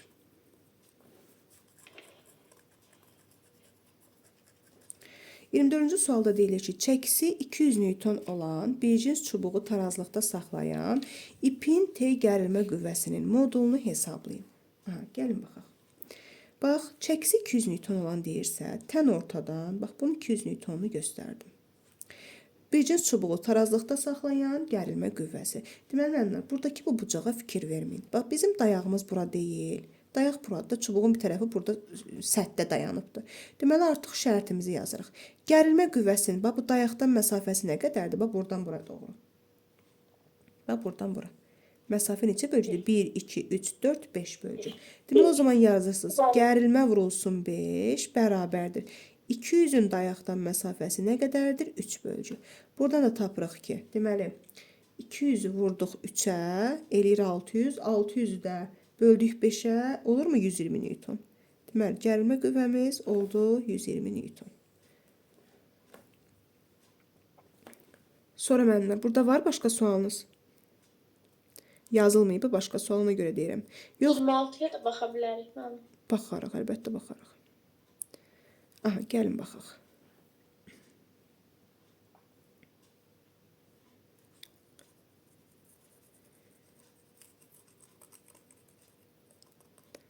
Aha, deyir, kütləsi 2 kiloqram olan tiri o dayaq nöqtəsinə nəzərən tarazlıqda saxlamaq üçün A nöqtəsindən çəkisi neçə Newton olan yük asılmalıdır. İndi gəlin baxaq müəllimlər. Bax, burada A nöqtəsində bir yükümüz var da, çəkisini bilmirəm. Elə buna PA deyirəm. çəkisini yazdım. Çəki, ağırlıq və nə istəsəz yaza bilərsiniz də. İndi çəki dediyi üçün elə mən də çəki yazdım. Deməli artıq gəlin baxaq. Baxın indi PA dayaqdan, deməli bax qüvvələrimiz bir neçə dənədir də. PA-nı siz tərpətmək istəsəz, bu lingi hansı istiqamətdə fırladacaq? Bax, bu istiqamətdə, saat əqrəbin əksinə. 20 newtonluq saat əqrəbi istiqamətində, 40 newtonluq da saat əqrəbi istiqamətində. Və bizə deyir ki, kütləsi 2 kiloqram olan tir. İndi hətta biz bu kütləsi 2 kiloqram olan tirin ağırlığını da göstərməliyik. 1, 2, 3, 4, 5, 6 bölgüdür. Deməli, tən ortadan, bax buradan, tən ortadan, deməli, kütləsi 2 kiloqramdırsa, tirin ağırlığı olacaq 20. Deməli, 20 newtonluq qüvvə var burada bir dənə. Bax, bu 20 newtonluq yük asıblar. Bir də 20 newtonluq eyni nöqtəyə düşür də. Bu, belə deyək, lingin ağırlığı var özünün. İndi gəlin yazaq. Bu lingin özünün ağırlığı da bu saat əqrəbi istiqamətində fırladacaq. Deməli, bizim burada hal-hazırda 1, 2, 3, 4 dənə qüvvəmiz var. Deməli, bir dənəsi saat əqrəbin əksinə fırladacaq, 3 dənəsi saat əqrəbi istiqamətində. O zaman yazıram tənliyi. PA-nın dayaqdan məsafəsi 2 bölgü bərabər. Bax, bu bir dənə 20 newton lingin özünün çəkisidir. 20-nin dayaqdan məsafəsi 1 bölgü. Üzərinə gəlinsin, bir dənə də bu 20 newton var. Bir də üzərinə gəlinsin, yenə 20 vurulsun 1, onun da dayaqdan məsafəsi 1-dir. Üstə gəlinsin. Bu 20-ni götürməmişəm. Hə, siz bax bunu oxumamısınız. Kütləsi 2 kiloqram olan tir. Bəli, bir də var 40 newtonluğun dayaqdan məsafəsi 2. Tamam, 2 PA bərabər olacaq. 20, 20, 40. 40-ın da üstə 80 gəldi, 120. PA-nı da deməli buradan tapdınız ki, olub 60 newton. Və diqqətli olmaq lazımdır. Şərtə baxmaq lazımdır. Deməli, bu oldu 26. Mirvari müəllimə, 23 yazmısınız? Bəli. Aha, tamam, baxaq 23-cü sualımıza. Bir dəqiqə. Deyir ki, M kütləli yükü. Aha, M kütləli yükü A nöqtəsinə doğru sürüşdürsək, ipdəki gərilmələr necə dəyişir? Bax, bunu sadəcə təsəvvür etmək lazımdır da müəllimə. Bax, burada bir dənə yükünüz var da sizin, düzdürmü? Bax, bu kütləli yükdür. Bunu, məsələn, T1 gərilməsinə yaxın olduğu üçün T1 ipinə, bu istər-istəməz bu ipi ağır, belə deyək də, bütün ağırlığından təsir edəcək. Bu T1 ipindəki gərilmə daha çox olacaqdır. Çünki burada yük buna yaxındır. Amma indi bunu gətirib bu A nöqtəsinə doğru sürüşdürsəz, artıq T1-dəki gərilmə azalacaq. Buradakı ip biraz boşalacaq sanki. Çünki yükü azalıb da, ondan asılan yük azalıb. T1-dəki gərilmə azalacaq, T2-dəki gərilmə artacaq. Çünki artıq yük gəldi, bax bura yaxınlaşdı. T2 ip ilə yaxınlaşdı. Artıq buradakı ip belə darım dartılacaq. T1-dəki ip isə daha az dartılacaq da. T1-də gərilmə azalacaq, T2-də artacaq. Azalar artar. Yəni bunu sadəcə belə deyim də, təsəvvür etmək lazımdır. Bildim müəllimə, bildim. Çox sağ olun. Siz də sağ olun. Sonra müəllimlər, keçək tərpənən-tərpənməz bloka. İşləmisiniz tərpənən-tərpənməz bloku. Mən istəyirəm. Aha, tamam. Tez-tez müəllimlər, suallarımızı yazaq. Mən yazmışım. Tərpənən-tərpənməz blokun A-sını deyirsiniz müəllimə? Aygül müəllimə. Bəli, aha, tamam. 4-də nə deyilir? Deyilir ki, M bərabər 4 kiloqram yük F qüvvəsinin təsiri ilə bərabər sürətlə yuxarı doğru qaldırılır. F qüvvəsinin qiymətini hesablayın. Baxırıq ki, müəllimə, F qüvvəsi, biz demişdik axı, tərpənməz blokdursa, qüvvəni hansı bucaqla dartmağın önəmi yoxdur. Yəni, burada 60 dərəcə ilə, 100 dərəcə ilə, 150, nə ilə dartırsınız dartın. Tərpənməz blokdurmu? F qüvvəsi elə nəyə bərabər olacaq? Elə mj-yə bərabər olacaq. Kütlə 4, J-nin qiyməti 10. Olacaq nə qədər? 40 newton. Tərpənməz blokda qüvvəni hansı bucaqla dartmağın önəmi yoxdur. Yəni, belə deyək də, elə mj-yə bərabərdir qüvvə. Sonra A-da 10 yazılıb. Tamam, deməli o zaman, baxaq. Deməli deyilir ki, işdə qazanc vermir. Biri dolama çarxdır, biri də vintdir. Hər ikisi sadə mexanizmdir. Deməli, işdə qazanc vermir. Heç bir mexanizm işdə qazanc vermir. Bu getdi ortaya. Qüvvədə qazanc verir. Dolama çarx da, vint də hər ikisi qüvvədə qazanc verən mexanizmdir. Sonra link tipli sadə mexanizmdir. Link tipli sadə mexanizm hansıdır? Deyin görün müəllimlər. Dolama çarx. Aha, deməli o zaman link tipli sadə mexanizm yazdıq bura 3-ü. Sonra qüvvənin istiqamətini dəyişir. Hər ikisi qüvvənin istiqamətini dəyişir. Mail müstəvi tipli sadə mexanizmdir. Sadə mexanizmdir, vint. Vint. Tamam. Deməli o zaman 3, 1, 2, 4 də ortaya, qıraqda da vintə də aid oldu. Hansı 5? Deməli belə yaza bilərik də 3, 1, 2, 4, bu da 5. Sonra keçirəm müəllimlər, B-yə keçirəm tez-tezliyə, suallarımız qalmasın. Tez-tezliyin görün, B-dən yazın suallarınızı. Müəllimə, B-ni mən yazmışam əvvəldə. Əvvəldə, hə. Dursun müəllimə, siz hələ bircə dəqiqə, hə. B-də 4, 17, B2, 4 bunları yazmışsınız. Aha, tamam, B-də, yaxşı, baxıram. İkinci sualımıza. Müəllimə, zəhmət olmasa 2, 3, 4-ə baxarsınız da, 2-ə də baxarsınız, zəhmət olmasa. Yaxşı, baxaram. Deməli, ikinci suala baxıram. Bircə dəqiqə, prost mən bunları görmürəm. Yəqin ki, bu birinci M1-dir, bu M2-dir. Aha, deyir ki, M1 yükünün çəkisi 200 Newtondur. Deyir ki, sistemin tarazlıqda olması üçün 2 yükünün deməli, çəkisi nə qədər olmalıdır? Deməli, müəllimlər, M1 yükünün çəkisi 200-dür. Bax, bunu buradan göstərirəm. Bu 200-dürsə, deməli, düzdürmü? Bax, tarazlıqdadır da sistem. Deməli, burada 200-dür. Deməli, o zaman bu qolların hər birinə nə qədər yük düşür? 100 düşmür. Aha, tamam, eyni-ipdən eyni qədər gəlmə. Burada 100 olacaq. Deməli, avtomatik burada 100 olacaq. Deməli, 2 yükünün çəkisi olacaq 100 Newton. Sonra baxıram 3-cü suala. Bloklar sistemidir. Qüvvədən neçə dəfə qazanc verir? Bax, buradan gəldik, deməli, F qüvvəsi. Eyni-ipdə eyni qədər gəlmə. Burada F, gəldim. Eyni-ipdən eyni qədər gəlmə. Burada F. İndi bu bloku neçə F saxlayır? 2 F saxlayır.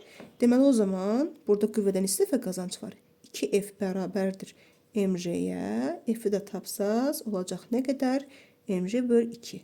Deməli, qüvvədə 2 dəfə qazanc var. Sonra baxıram 4-cü suala. Deyir, şəkil 1 və 2-də bloklardan asılmış cisimlər tarazlıqdadır. İplərdə yaranan gərilmə qüvvələri arasında hansı münasibət doğrudur? Deməli, bax, birincidə, belə deyək də, birincidə yaranan dedik ki, tərpənməz blokdur. Hansı qüvvə ilə dartmağın, hansı bucaq altında dartmağın önəmi yoxdur. Birincidə T1 bərabər olacaq elə nəyə? MJ-yə. İkincidə yenə, bu da tərpənməz blokdur. Bu da T2 bərabər olacaq MJ-yə. Deməli, T1 və T2 bir-birinə nə olacaq? Bərabər olacaq. Deməli, sonra deyilib, deməli, 17-ci sual. 17.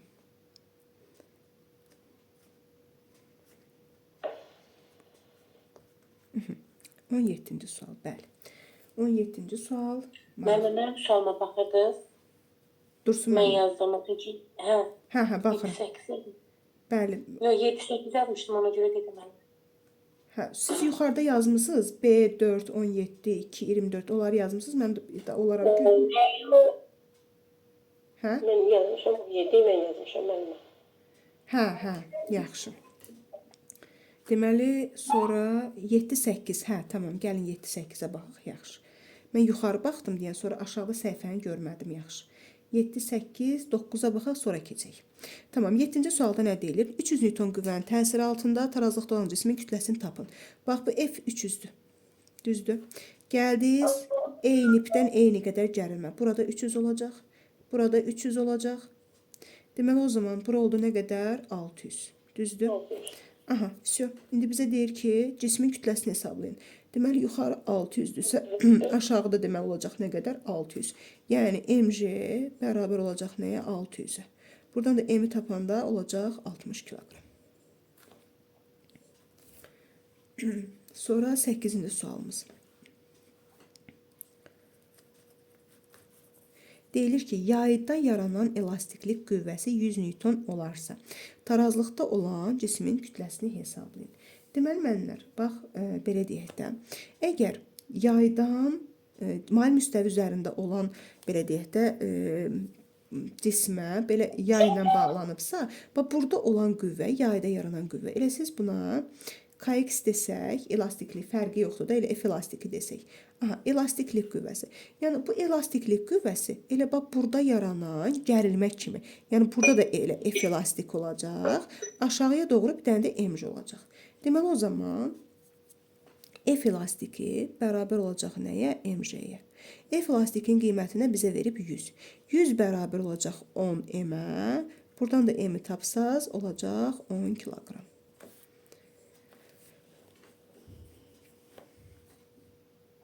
Sonra 9-cu sual. Deyir ki, kütləsi 3 kiloqram... Orada sinüs alfa olmur. Aysa olmayacaq müəllimə. Əgər yaydısa, belə deyək də, müəyyən sərtliyə malik yaydısa, burada sinüs alfanı yazmayacaqsınız artıq. Sadəcə elə F elastiki bərabər olacaq mc-yə. Yəni bu bir qaydadır. Sonra 9-cu sualda deyilir ki, 3 kiloqram kütləli cisim tərpənməz blok vasitəsilə bərabər sürətlə qaldırılır. Blokdakı sürtünmə qüvvəsi 5 Newton olarsa, bizə deyir ki, F qüvvəsinin qiymətini hesablayın. Biz bilirdik də, müəllimlər, əgər sürtünmə qüvvəsi varsa, biz həmişə ümumiyyətlə yazırdıq F bərabər mc. İndi sürtünmə qüvvəsi olanda mc-nin üzərinə bir də sürtünməni gəlirik. O da bərabər olacaqdır. Deməli, bax, buradan 3 kiloqramlıq cisim asılıbsa, ağırlığı nə qədərdir? 30. Deməli, mc-si oldu 30, üzərinə gəlinsin, bir də sürtünmə qüvvəsi var da. Deməli, o zaman qüvvəmiz nə qədər olacaq? Bax, bu F qüvvəmiz 35 Newton qədər olmalıdır ki, sürtünmənin də üzərinə gəlirsiniz də F qüvvəsini tapmaq üçün. Deməli, 30 ağırlıq, 5 də sürtünmə. Müəllimə, burada istiqamətə filan baxmırıq. Yox, Mən baxırdım ki, F sürtünmə. Yox, müəllimə, qayda belədir. Tərpənməz blokdursa, F qüvvəsini tapanda, bəli, mc üzərinə gəlsin F sürtünmə. Tərpənən blokdursa, mc üzərinə gəlsin, mc bölünsün 2 üzərinə gəlsin F sürtünmə. Bildim. Sonra baxıram 12-ci sualımıza. 12. Aha, 12-də nə deyilir? Deməli, deyilir ki, yük blokun köməyi ilə sabit sürətlə qaldırılır. İpin sərbəst ucu, buna diqqət edin. İpin sərbəst ucu 0.8 metr/saniyə sürətlə qaldırılırsa, 10 saniyə müddətində yük hansı hündürlüyə qalxacaq? Buna diqqət edirik. Deməli, o zaman gəlin baxaq. Yükdir hansı hündürlüyə qalxır? Bax, bilirsiniz ki, tərpənən blokdur. 2 dəfə qazanc verəcək. Deməli, o zaman belə yazırıq da, HI bərabər olacaq nəyə? 2H yükə. Düzdür.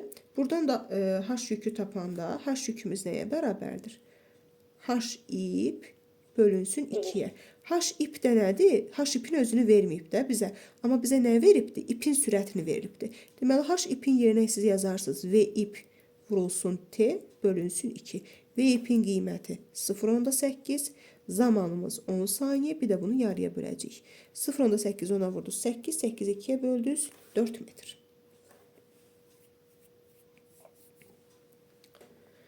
Sonra, deməli, bu 12-ci sual idi. Sonra baxıram 17-ci sualımıza. 17-ci sual çox maraqlı sualdır. Gəlin 17-ci suala baxaq. Bəli, demək olar ki, ən maraqlı sualdır bunun içərisində.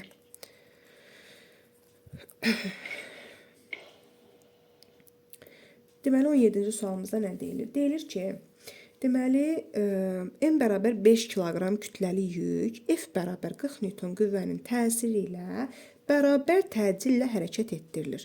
Blokun təcilini hesablayın. Baxın, mənimlə, burada məsələyə necə yanaşırıq? Bax, bir var blokun gördüyü iş. Bax, bu F bərabər 40 Newton asılan blokun gördüyü iş. Bir də var, bax, bu kütlə var, 5 kiloqramlıq kütlə. Bir də var, bunun gördüyü iş. Biz bilirik ki, yəni görülən işlər bərabərdir. Yəni blokun gördüyü iş, yükün gördüyü işə bərabərdir. Yəni bu məsələni ən rahat eləməyin yolu işlərin bərabərliyindən istifadə eləməkdir. Blokun gördüyü işi açıram daha doğrusu.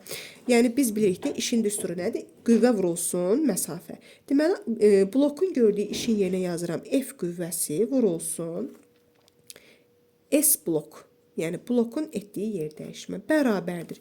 Yükün gördüyü iş, yük hardan asılıbdır? İpdən asılıb, düzdür? Deməli, o zaman yükün gördüyü işdə iştirak edən qüvvə gərilmə qüvvəsidir. O zaman bura yazıram, gərilmə qüvvəsi vurulsun, yükün yer dəyişməsi. İndi gəlin baxaq. Bax, F qüvvəsini, belə deyək də, bilirik də. F qüvvəsi nəyə bərabərdir? Qiymətini bilirik onsuz da. F qüvvəsinin, F qüvvəsinin yerinə yaza bilərikmi biz? Məsələn, F vurulsun, F-i yazıram daha doğrusu. S-in yerinə nə yaza bilərəm?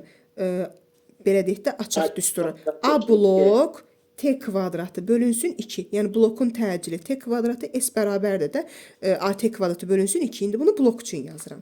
Bərabərdir. Gərilmə qüvvəsini yazıram. İndi yük üçün yazıram. A yük T'nin kvadratı bölünsün 2. Bax, bunları yazdıq. İndi buradan da ixtisarlar falan var. Məsələn, hər tərəfdən biz nə edirik? Bax, T kvadratları ixtisar olunur. Sərf olunan zaman eyni olur. T kvadratları ixtisar olunur. 2-lər ixtisar olunur. Deməli, buradan belə çıxır ki, F vurulsun A blok bərabərdir nəyə? T vurulsun A yükə. İxtisarlarımızı falan eləyəndən sonra. İndi gəlin qiymətləri yerinə yazaq. Bax, F qüvvəsinin qiyməti nə qədərdir? 40 Newton. 40 vurulsun A blok bərabərdir. Sonra bizə deyir ki, deməli bu bir də gəlin indi yükün təcilini hesablayaq. Yükün təcilini hesablayaq müəllimlər buradan. Ondan sonra yazaq. Deməli, yükün təcilini tapanda, yükün təcili nəyə bərabər olacaqdır? Yükün təcili bərabərdir. Qüvvə bölünsün. Çünki bu tərpənən blokdaxı burada 2 dəfə qazanc olacaqdır. Ona görə belə eləyəcəyik də. Yəni 40-ın yarısı olacaqdır. 20 bölünsün 5. Olacaqmı? 4. Bax, yükün təcilini tapdıq. Deməli, o zaman gətirib burada gərilmə qüvvəsində yerinə yazırıq 20 Newton. 20. Çünki siz nəyə görə 20 oldu müəllimlər? Bax, bura bilməm başa düşdükmü buranı? Bu aşağı 40-dırsa, bu bloku saxlayan burada 20 Newtondur. Burada 20 Newtondur. Deməli, o zaman gərilmə qüvvəmiz 20 Newtondur da. Başa düşdük nəyə görə 20 yazdım mən burada? 20 vurulsun, deməli, təcili tapdıq ki, yükün təcili də 4-dür. Deməli, o zaman blokun təcilini istəyir də bizdən. Blokun təcildə, deməli, 80-i də 40-a böldük, oldu 2 metr böl saniyənin kvadratı. Bax, burada bir dənə başa düşülən hissə budur. Yəni, görün buranı başa düşdünüzmü? Bu 20-ni necə aldıq, bunu başa düşdünüz. Bax, buradakı 20-ni necə aldım. Başa düşdük bunu. Çünki bu tərpənən blokdur. Aşağı doğru 40 varsa, deməli, hər qola 20 düşür. Deməli, o zaman, bax, burada 20 var. Bu tərəfdə elə bil ki, bu 5 kiloqramlıq kütləni 20 saxlayır da, belə başa düşək. Ona görə mən bunun təcilini tapanda, bu 5 kiloqramlıq cismə təsir edən qüvvə 20 Newtondur. Yəni, ona görə 20-ni 5-ə bölüb yükün təcilini tapdım. Sonra keçirəm 18-ci sualımıza.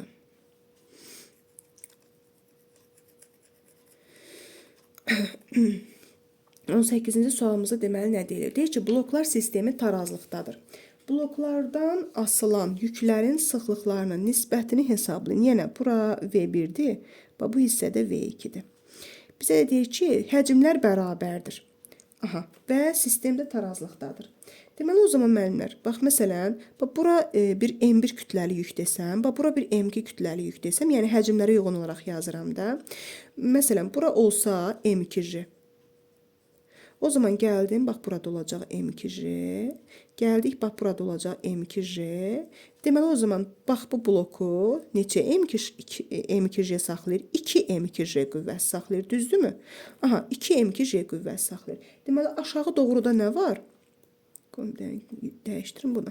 Aşağı doğruda bu M1 kütləli cismin ağırlığı var da, düzdürmü? Oldu Sayət xanım müəllimə. Deməli, yuxarı doğru var 2M2J, aşağı doğru var nə? M1J. İndi gəlin açaq da bunları. Bax, məsələn, M2-ni açsaz, M2-nin yerinə nə yazarıq? Çünki mən baxıram ki, mənə sıxlıqlar və həcmlər verilib də, sıxlıqla ifadə eləməliyəm. O zaman M2-ni açsam, 2-ni yazıram, M-in yerinə ρ2 V2J bərabər. M1-in də yerinə yazaram ρ1 V1J. Mənə şərtdə deyir ki, V1 V2-yə bərabər. Deməli, hər tərəfdən V-ləri ixtisar eləyə bilərəm. J-lər də ixtisar olunur. Qaldı nə? 2 ρ2 bərabərdir ρ1-ə. Düzdürmü? Buradan da bizə deyir ρ1 böl ρ2 nisbətini tap. ρ1-in ρ2 olan nisbəti bərabər olacaqdır 2-yə.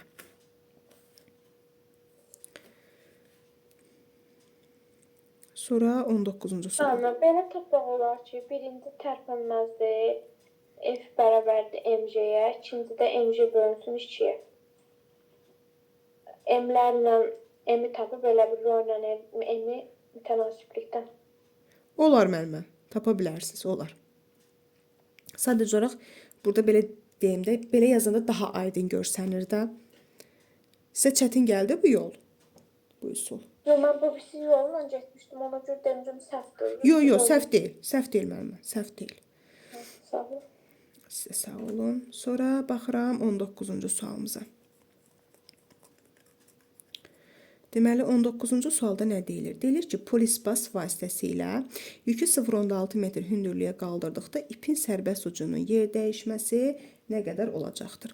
Deməli, ilk öncə gəlin qazancımıza tapaq görək bu polisbas qüvvədə nə qədər qazanc verir. Bax, bura F-dirsə, deməli o zaman eyni ipdən eyni qədər gərilmə. Bax, burada F-dir. Sonra gəldik. Polisbas nədir ki? Polisbas tərpənən və tərpənməz bloklardan ibarət sistemdir. Yəni qüvvədə daha çox qazanc əldə eləməyə istifadə olunur. Məsələn, bir var tərpənən blok, bir var tərpənməz blok. Tərpənən polisbasda hər iki blokdan istifadə olunur. Görürsüz, burada həm tərpənməz blok var, həm tərpənən. Bax, bu polisbasdır. Aha, deməli, yenə gəldik eyni ipdən eyni qədər gərilmə. Deməli, müəllimə, bax, bu bloku neçə dənə qüvvə saxlayır? Baxın, 3 dənə qüvvə saxlayır. Deməli, o zaman bura yazacağıq mı 3F? Deməli, aşağı doğru da var nə? MJ. Deməli, burada qazanc nə qədərdir? F-i tapsaz, F bərabər olacaq. MJ bölünsün 3-ə. Deməli, qazancımız 3 dəfədir. Deməli, bizə deyir ki, ipin sərbəst ucunun yer dəyişməsi. Deməli, o zaman yazaram mı? H ip bərabərdir 3H yükə. Bizə deyir də, deyir yük 0,6 metr hündürlüyə qalxır. Deməli, 3-ü də vuracaq 0,6-ya. Bu da olacaq nə qədər? 1,8 metr. Yəni yer dəyişmə H elə. Yer dəyişmə deyəndə H götürür, hündürlüyü götürür. Bir dəqiqə. Yer dəyişmə bəli hündürlükdür, bəli. Bəli, cavabımız olur 1,8 metr. Sonra keçirik 20-ci sualımıza.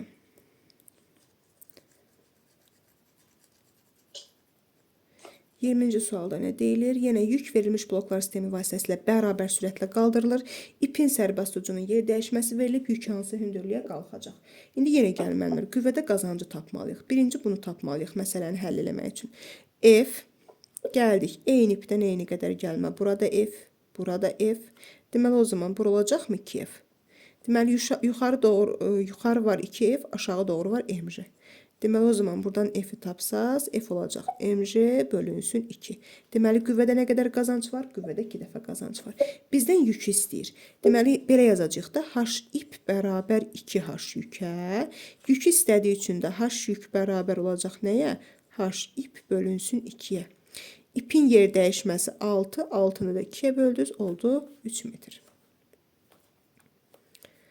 Aha. Sonra mənlər var başqa sualınız? Bir dəqiqə. Yəni 23-ə baxardınızsa. Baxaram. 23. Aha. 23-də nə deyilir? Deyilir ki, bloklar sistemi vasitəsilə bərabər sürətlə qaldırılan yükün sürəti 0,2 metrdir. Bax, yükün sürətini deyir.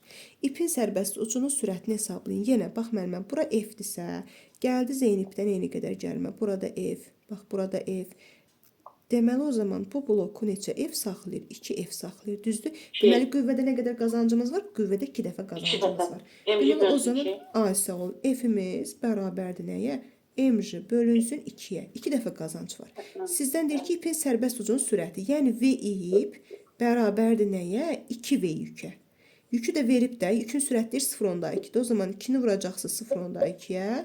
İpin sürətli olacaq nə qədər? 0,4 metr böl saniyə. Bu ucuz deyil, yer dəyişmə deyil ki, başım gedir sürətləşi, yəni burada deyil. Müəllimə, siz yükün sürəti 0,2-dir, qazancı tapın, qazanc nə qədərdirsə, ipin sürəti o qədər dəfə yükün sürətindən böyük olacaqdır. Vəsə, sərbəst uç falan fikir verməyin də, əsas ipdir, yükdür. Sonra 24-də də baxıram, 24-də səhv eləmirəmsə yazılmışdı yuxarıda. Gəlin baxaq, yenə deyir ki, kütləsi 24 kiloqram olan cismi bloklar sistemi vasitəsilə tarazlıqda saxlayan qüvvənin qiymətini hesablayın. Bax, yenə F, bax, gəldiniz burada F, burada F, bircə dəqiqə, bax, burada F. Deməli, o zaman, baxın, bu blokları neçə F saxlayır? Bəli, 4F. Deməli, o zaman, yuxarı burada var 4F, aşağı doğru var MJ. Deməli, F-i tapanda yazacaqsınız, nə? MJ bölünsün 4. Sizə deyir ki, kütlə 24-dür. Deməli, kütlə 24-dürsə, ağırlıq olacaq 240. 240-ı da böləcəksiniz 4-ü, deməli olacaq 64. 60. Deməli, 240 newtonluq qüvvəni siz sadəcə 60 newton qüvvə tətbiq edib qaldıra biləcəksiniz. Sonra 25. Bloklar sistemi vasitəsilə 5 kiloqram kütləli cismi 4 metr bölü saniyə kvadrat təcillə şaqil yuxarı qaldıran F qüvvəsinin qiyməti newtonla hesablayın. Yenə indi gəl. Hə, onu bildim, yazmışam. Yazmısınız? Aha, tamam. Aha, F bərabər mj plus sayla yazmışam. Aha, deməli 25-də, bəli, bəli. F bərabər yoxsa 2F bərabər müəllimə? Yox, elə F Yəni bərabər. 2 var axı, vurursan ona 2 olur. Böyle iki. Baxın, bura F-dir, burada F-dir, burada F-dir. O zaman bax buranı nə saxlayacaq? 2F. Deməli 2F aşağıda var nə? Yəni mj-miz var, sadəcə olaraq təcil yuxarıdır. Ona görə yazırsınız. 2F bərabər mj plus A-ya. Mən mj plus A bölünsün 2 ilə yazmışam, o da F bölü eyni şeydir. Bəli, eyni şeydir. Bəli, mən elə bildim siz yazmısınız ki, F bərabər mj plus A. Elə bildim, elə yazmısınız. Hə, 2-yə bölmüsünüzsə, hə, doğru, bəli.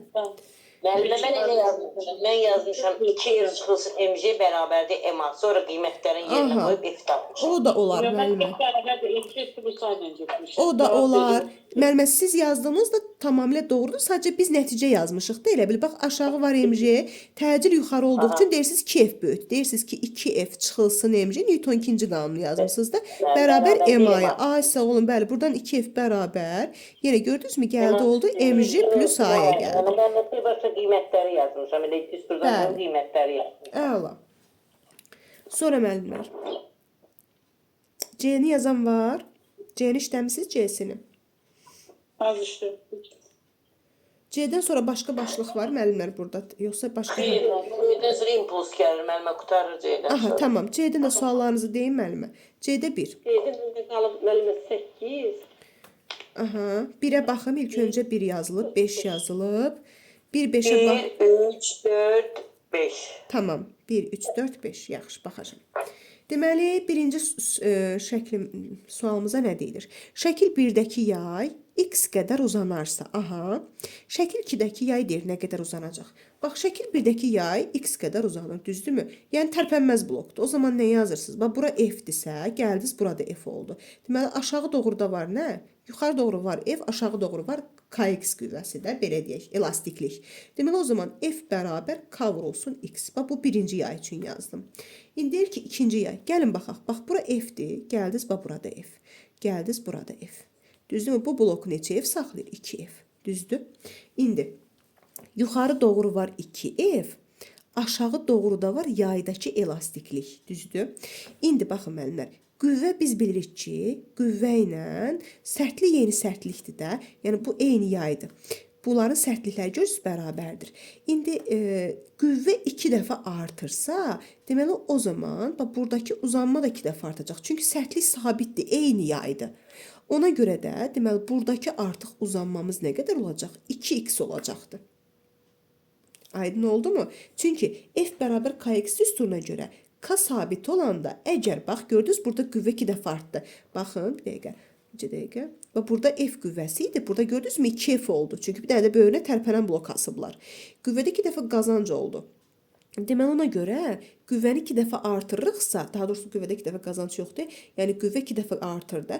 Qüvvəni 2 dəfə artırmışıqsa, o zaman x də 2 dəfə artacaq. Çünki k sabitdir, k dəyişmir. Deməli x də 2 dəfə artacaq, olacaq nə qədər? 2x.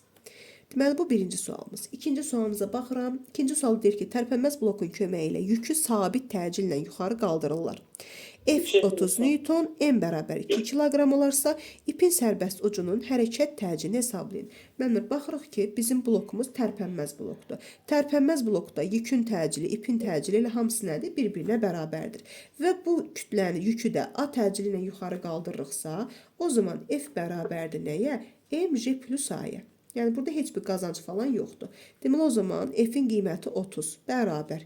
Kütləmiz 2, R-nin qiyməti 10, təcildə tapmalıyam. Deməli, o zaman 10 plus A bərabər olacaqdır 15-ə. A-nı da tapacaq ki, A da bərabər olacaq 5 metr böl saniyənin kvadratına. Sonra keçdik 3-cü sualımıza. Yəni təmizləyim buranı. 3-cü sualda nə deyilir? Deyir ki, bloklar sistemində tarazlıqda olan cisimlərin kütlələrinin nisbətini hesablayın. Deməli, bu M1 kütləli cisimdir, bu da M2 kütləli cisimdir. İndi gəlin baxaq müəllimlər. Baxın, bax bura M1J-dirsə, belə deyək də. M1J-dirsə, o zaman bax bu hər bloka nə qədər düşür? M1J bölünsün 2 qədər düşür də, düzdürmü? Yəni yarısı qədər düşür də hər bloka. Deməli, bura yazıram M1J bölünsün 2. Burada oldu M1J bölünsün 2. Gəldiniz və burada oldu M1J bölün 2. Burada oldu M1J bölü 2. Bura o zaman oldu nə? M1J bölü 2, M1J bölü 2. Yenə burada olurmu müəllimlər M1J? Toplayanda M1J olacaq, düzdür? O zaman gəldiniz, bax burada oldu nə qədər? M1J. Düzdürmü? Deməli, yenə baxın, aşağı doğru var M2J, aşağı doğru var M2J. Yuxarı doğru oldu nə qədər? 2M1J. Deməli, o zaman belə yaza bilərik də, M2J bərabər olur nəyə? 2M1J-yə. Bizə də burada şərt veribdir. Bloklar sistemi tarazlıqda olan cisimlərin. Aha, M2J, hər tərəfdən J-lərimiz ixtisar gedəndə, deməli, o zaman bizdən kütlələrin nisbətini istəyir də. Deməli, o zaman kütlələrimizin nisbəti nə qədər olacaqdır? Deməli, M2 böl M1 olacaq nə qədər? 2. Deməli, nisbəti tapdıq ki. Və yəni sadəcə qüvvələri üzərində göstərməklə hesabladıq. Sonra 4-cü sual demişdiniz. Baxıram 4-cü suala.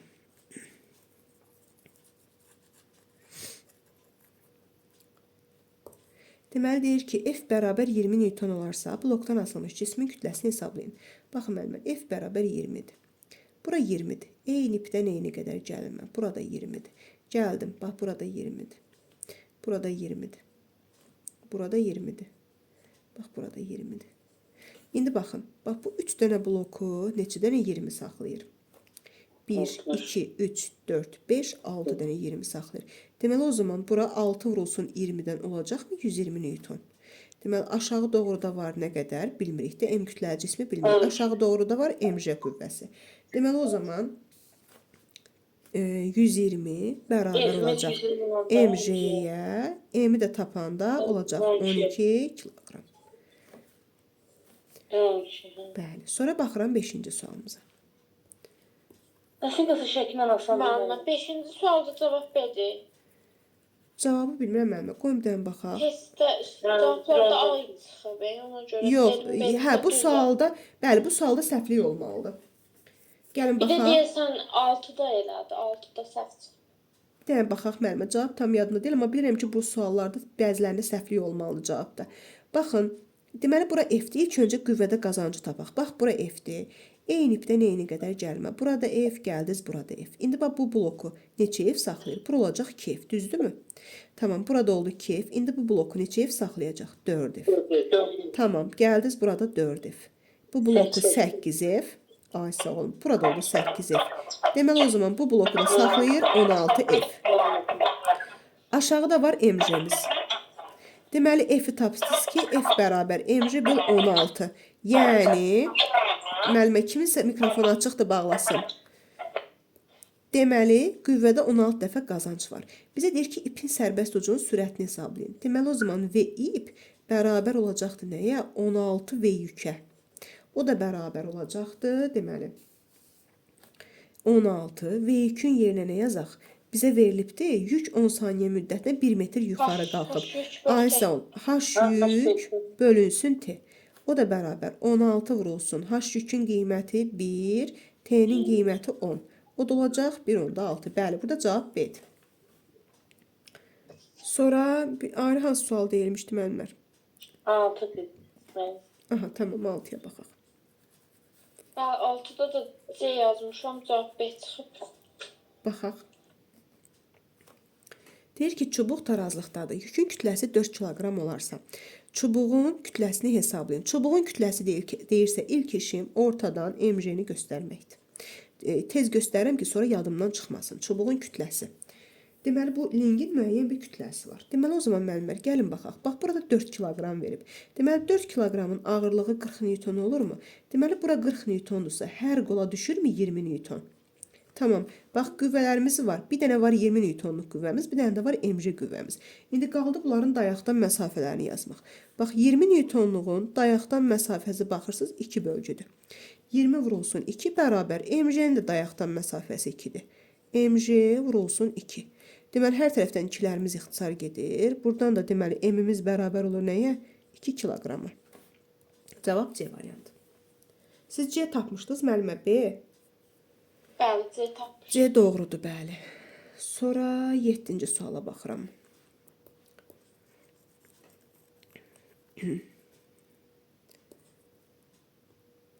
Kütlələri eyni.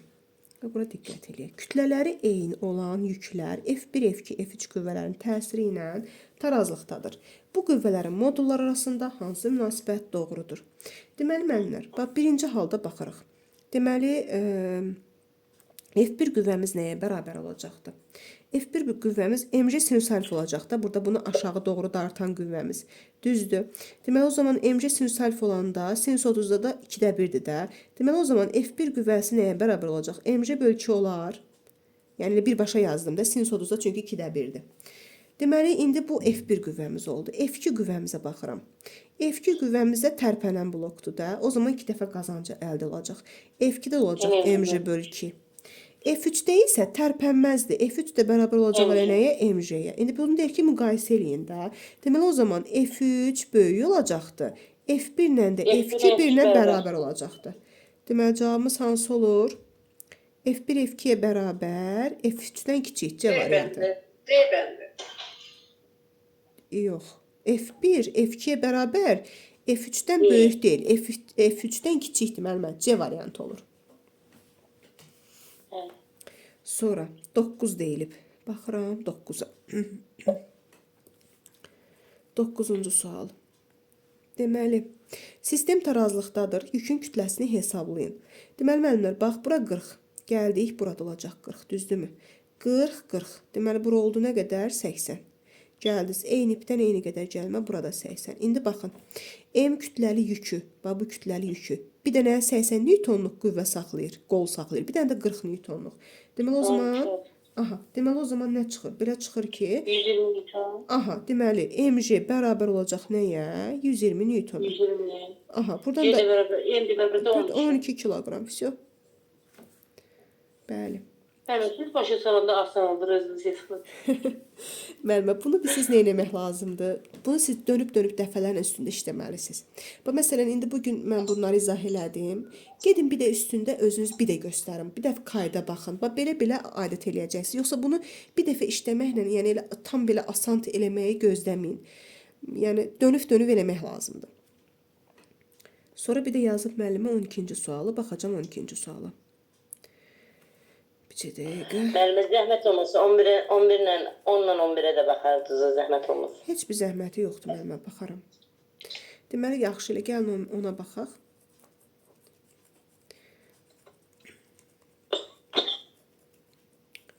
Deməli, 10-cu sualda nə deyilir? F bərabər 60 newton olarsa, tarazlıqda olan yükün çəkisini hesablayın. Baxın, elə gəlin belə-belə gedək. Bu 60-dırsa, hər qola nə qədər düşür? Burada hərəsinə 30-30 düşmürmü? İndi bölüşdürün. Bura 30-dursa müəllimə, bu 30 bölüşdür. Bura nə qədər düşəcək? Burada hərəsinə 15 düşmürmü? Gəldiniz, bax, indi bu 15-i fırlayırsınız. Gəldiniz, burada 15. Get, burada 15. Tamam mı? Eyni ipdən eyni qədər. Görürsünüz? Bax, bayaq ip dəyişdi deyənə belə-belə getdim. Amma sonra ip dəyişmir. Burada 15 olacaq, burada 15 olacaq, bax, burada 15 olacaq. İndi bizə deyir ki, tarazlıqda olan yükün çəkisini hesablayın. İndi gəlin baxaq. Baxın, indi bax, bu M kütləli cismi 3 dənə blok saxlayır, düzdür? Deməli, o zaman 15, 15, 15, 15, 15, 1, 2, 3, 4, 5, 6 dənə olur, eləmi? 6-dan 15-imizə 90 eləyir. Deməli, bura olacaq nə qədər? 90 newton. Deməli, aşağı var mc, yuxarı var 90. Deməli, mc bərabər olacaq 90-a. Bizə də nə edir? Yükün çəkisini deyir də tapın. Bəli, elə 90 newton. Elə bildim, kütləni istəyir. Olacaq 90. Sonra 11. 11. Deməli, sistemin tarazlıqda olduğunu bilərək K3 yayındakı müəllimlər mikrofonu bağlayın da. K3 yayındakı elastiklik qüvvəsinin qiymətini hesablayın. Deməli, gəldik yenə. Eyni şey, bax, 20 newtonluq qüvvədən gəldiniz. Bax, bura 20-dirsə, gəldiniz, burada 20-dir. Deməli, o zaman bura olacaq nə qədər? 40. Düzdürmü? Tamam, burada oldu 40. Deməli, bura olacaq nə qədər? 80. Gəldiniz, o zaman burada oldu 80. İndi gəlin baxaq. Bax, bizə deyir ki, K3 yayındakı elastiklik qüvvəsi. Tamam, K3 yayındakı elastiklik qüvvəsi nə qədər oldu? 80 newton. Все. Bu qədər sadə. Bölüşdürə getdik. İndi 12-ci suala baxıram. Mail müstəvi üzrə kütləsi 2 kiloqram olan cismi 1 metr/saniyə kvadratı təcillə yuxarı qaldırmaq üçün ipin sərbəst ucuna tətbiq olunan qüvvəni hesablayın. Bax, təcillə bu kütləni yuxarı qaldırmalıyıq. Bir cismi mail müstəvi üzərində gördüksə, dedik ki, o zaman onun mg sinüs alfasını yazıram. Kütlə 2 kiloqram. 2, j'si 10, sinusunda 30-da qiyməti nəyə bərabərdir? 2-də 1. Deməli, bu bərabər oldu nəyə? 10-a. Deməli, bax, bu cismi aşağı doğru çəkilinə 10 newtonluq qüvvə. Bax, bura F, gəldiniz, burada F. O zaman bura olurmu 2F? Bax, aşağı var 10, yuxarı var 2F və eyni zamanda A təcili ilə bu cisim yuxarı qalxır. O zaman nə yazarsınız? Yazarsınız ki, 2F böyükdür də. Newton ikinci qanunu necə yazarsınız? Yazarsınız 2F çıxılsın aşağı doğru dartan qüvvə 10, bərabər olacaq nəyə? MA-ya. Bizdə burada, deməli, ipin sərbəst tətbiq olunan qüvvəni istəyir. Kütləni bilirik. Aha, 2F-i tapanda 10 üzərinə gəlinsin. M-in qiyməti 2, təcilin qiyməti 1. 10-la 2-ni topladınız, oldu 12. Buradan da F-i tapdınız. 12-ni də 2-yə böldünüz, oldu 6 newton. Sonra müəllimlər, var başqa sualınız?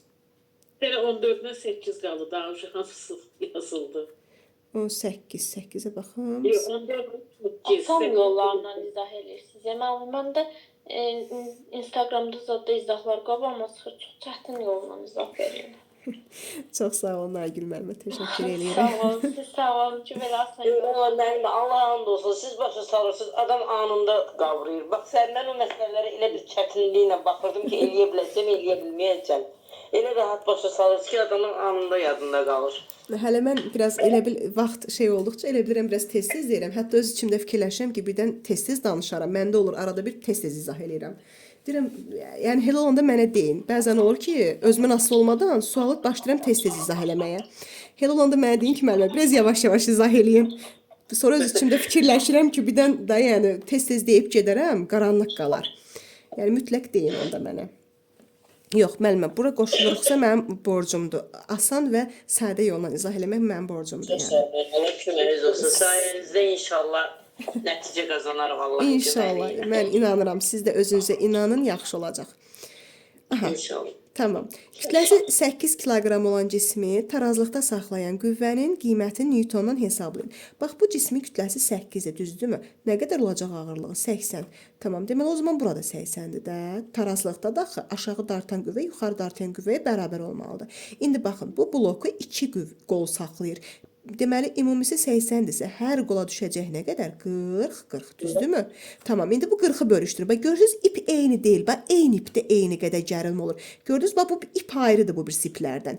İndi baxın, indi bu bloku neçə qüvvə saxlayır? 2 qüvvə. 20. Ay, sağ olun, hərəsinə düşdü 20. Tamam, bax, gördünüz, indi ip dəyişmir. Bax, gəldi bu ip eyni ilə, gəldi 20, bura. aha. Всё. Deməli, F qüvvəsinin qiyməti oldu nə qədər? 20 newton. 20. Bəli. Bax, gördünüz, necə sadə rahat. Gedir rahat. Bəli. Aha. Deməli, müəllimlər, varmı başqa sualınız? Yox. Tamam. Lap yaxşı. Artıq güvəni də bitirdik. Deməli, müəllimlər, o zaman nə deyirsiniz? Bir də baxaq müəllimə 8-ə. 8. Hə, baxaq.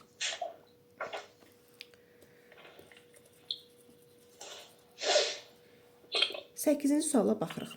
Çəkisi P olan çubuqdan çəkisi 3P olan yük asılmışdı. Bax, deyir ki, çəkisi P olan çubuq. Deməli, bu link var. Bu linkin özünün çəkisi də bir P qədərdir. Bax, bunu tən ortadan göstərim. İndi olsun da 3P ilə üst-üstə düşür. Yəni, bu bir dənə yük asıblar 3P qədər. Bir dənə də nədir? Bu, belə deyək də, linkin özünün çəkisi də P-dir. Deyir, F qüvvəsini hesablayın. Bax, bura F-dirsə, gəldiniz, bax, burada F-dir. Düzdürmü? İndi baxın, sizin 3 dənə qüvvəniz var. Biri bu F qüvvəsidir, biri P qüvvəsidir, biri 3P qüvvəsidir. Bax, F qüvvəsi bu lingi fırladacaq bu istiqamətdə. P ilə 3P də bu istiqamətdə. Deməli, o zaman necə yazaq bunu? Deyin, görüm. Siz deyin, yazaq. Vurulsun 3B. Necə? F vurulsun 4 bərabərdir. Aha, bəli. F-in bax, F qüvvəsinin dayaqdan məsafəsi görürsünüzmü? 4 bölgüdür. F vurulsun 4 bərabərdir. Aha, P vurulsun 2, üzərinə gəlinsin 3P vurulsun 2. 3P vurulsun 2. Aha, tamam. Bizə deyir ki, F qüvvəsini hesablayın da. Deməli, 4F bərabərdir neçəyə? 2P ilə 6P-ni toplasaq 8P-yə. 8P olmurmu müəllimə? 8P. Aha, buradan da F-i tapsaz, 8P-ni 4P-yə bölsüz 2P. Всё. 2P. Bəli. Yəni burada mütləq çəkisi P olan çubuq deyirsə, mütləq bunu ortadan göstərin. Olsun da 3P ilə üst-üstə düşməyin, yəni onun bizə bir önəmi yoxdur, yəni. Amma göstərməliyik. O P-ni göstərməsə cavab düz çıxmayacaq.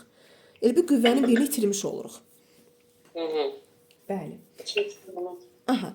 Belə müəllimlər, yəni bugünkü test izahımız bu qədər. Yəni inanıram ki, yəni hər biriniz üçün aydın oldu izahlarımız. Gələn dərsə Çox sağ olun. Allah köməyiniz olsun. siz sağ olun müəllimə.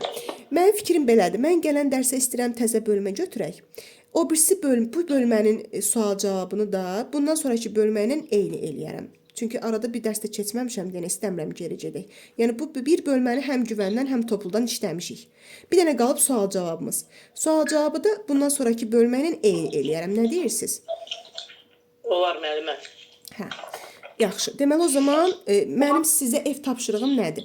Ev tapşırığım ancaq nəzəriyyədir mənlər. Nəzəriyyəni təkrar eləyin. Bir də bu təzədən bu dərsin qaydına baxın. Görürəm ki, bu qüvvələri bölüşdürməkdə biraz problem var. Təzədən dərsin qaydına baxın, bir də səhvlərinizin üstündən bir də keçin. 5-ci gün yeni mövzunu izah eləyəcəm. 5-ci gün yeni mövzunu olsa, müəllim, 1-ci gün necə testi yenə bölüşdürəcəyik. Aha, bəli. 3-cü gün bayram. Bayramdan sonra da qəşəng hafızı təkrar. Bəli, bəli. Bəli. Bəli, inşallah müəllimə, inşallah, bəli.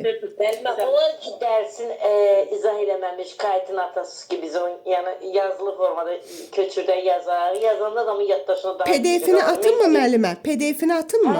Zəhmət olmasa biz onu yazar. Hə, tamam. Elə indi dərsdən çıxan kimi atarım. Çox sağ olun, Allah köməyiniz olsun. Çünki mən onu kserkopiya çıxartdırmışam, yazanda adamın yaddaşını daha... Hə, göndərərəm. İmpuls keçəcəm, impuls mövzusunu PDF-ini atacağım indi sizə. Oldu müəllimə, oldu. Bizdə ağır dərslər gedib elə demək olar ki. İmpuls da biraz ağır bölmədir. Bəli, çoxsunu demək olar keçmişik üstündən. İndi impulsa da keçək inşallah. Bayramdan sonra sınaq da işləyəcəyik. Bir dənə bu biraz impulsu da biraz yüngülləşdirək, ondan sonra sınaq işləyəcəyik. Keçdiklərimiz aid. Hə, bayramdan sonra bir qəşəng sınaqla başlayarıq inşallah. İnşallah. Oldu müəllimlər. Mənə başqa sözünüz, sualınız var? Sağ olun. Sağ olun. Gecəniz xeyrə qalsın. Gecəniz xeyrə qalsın. Sağ olun. Sağ olun. Xeyrə qalsın. Sağ olun.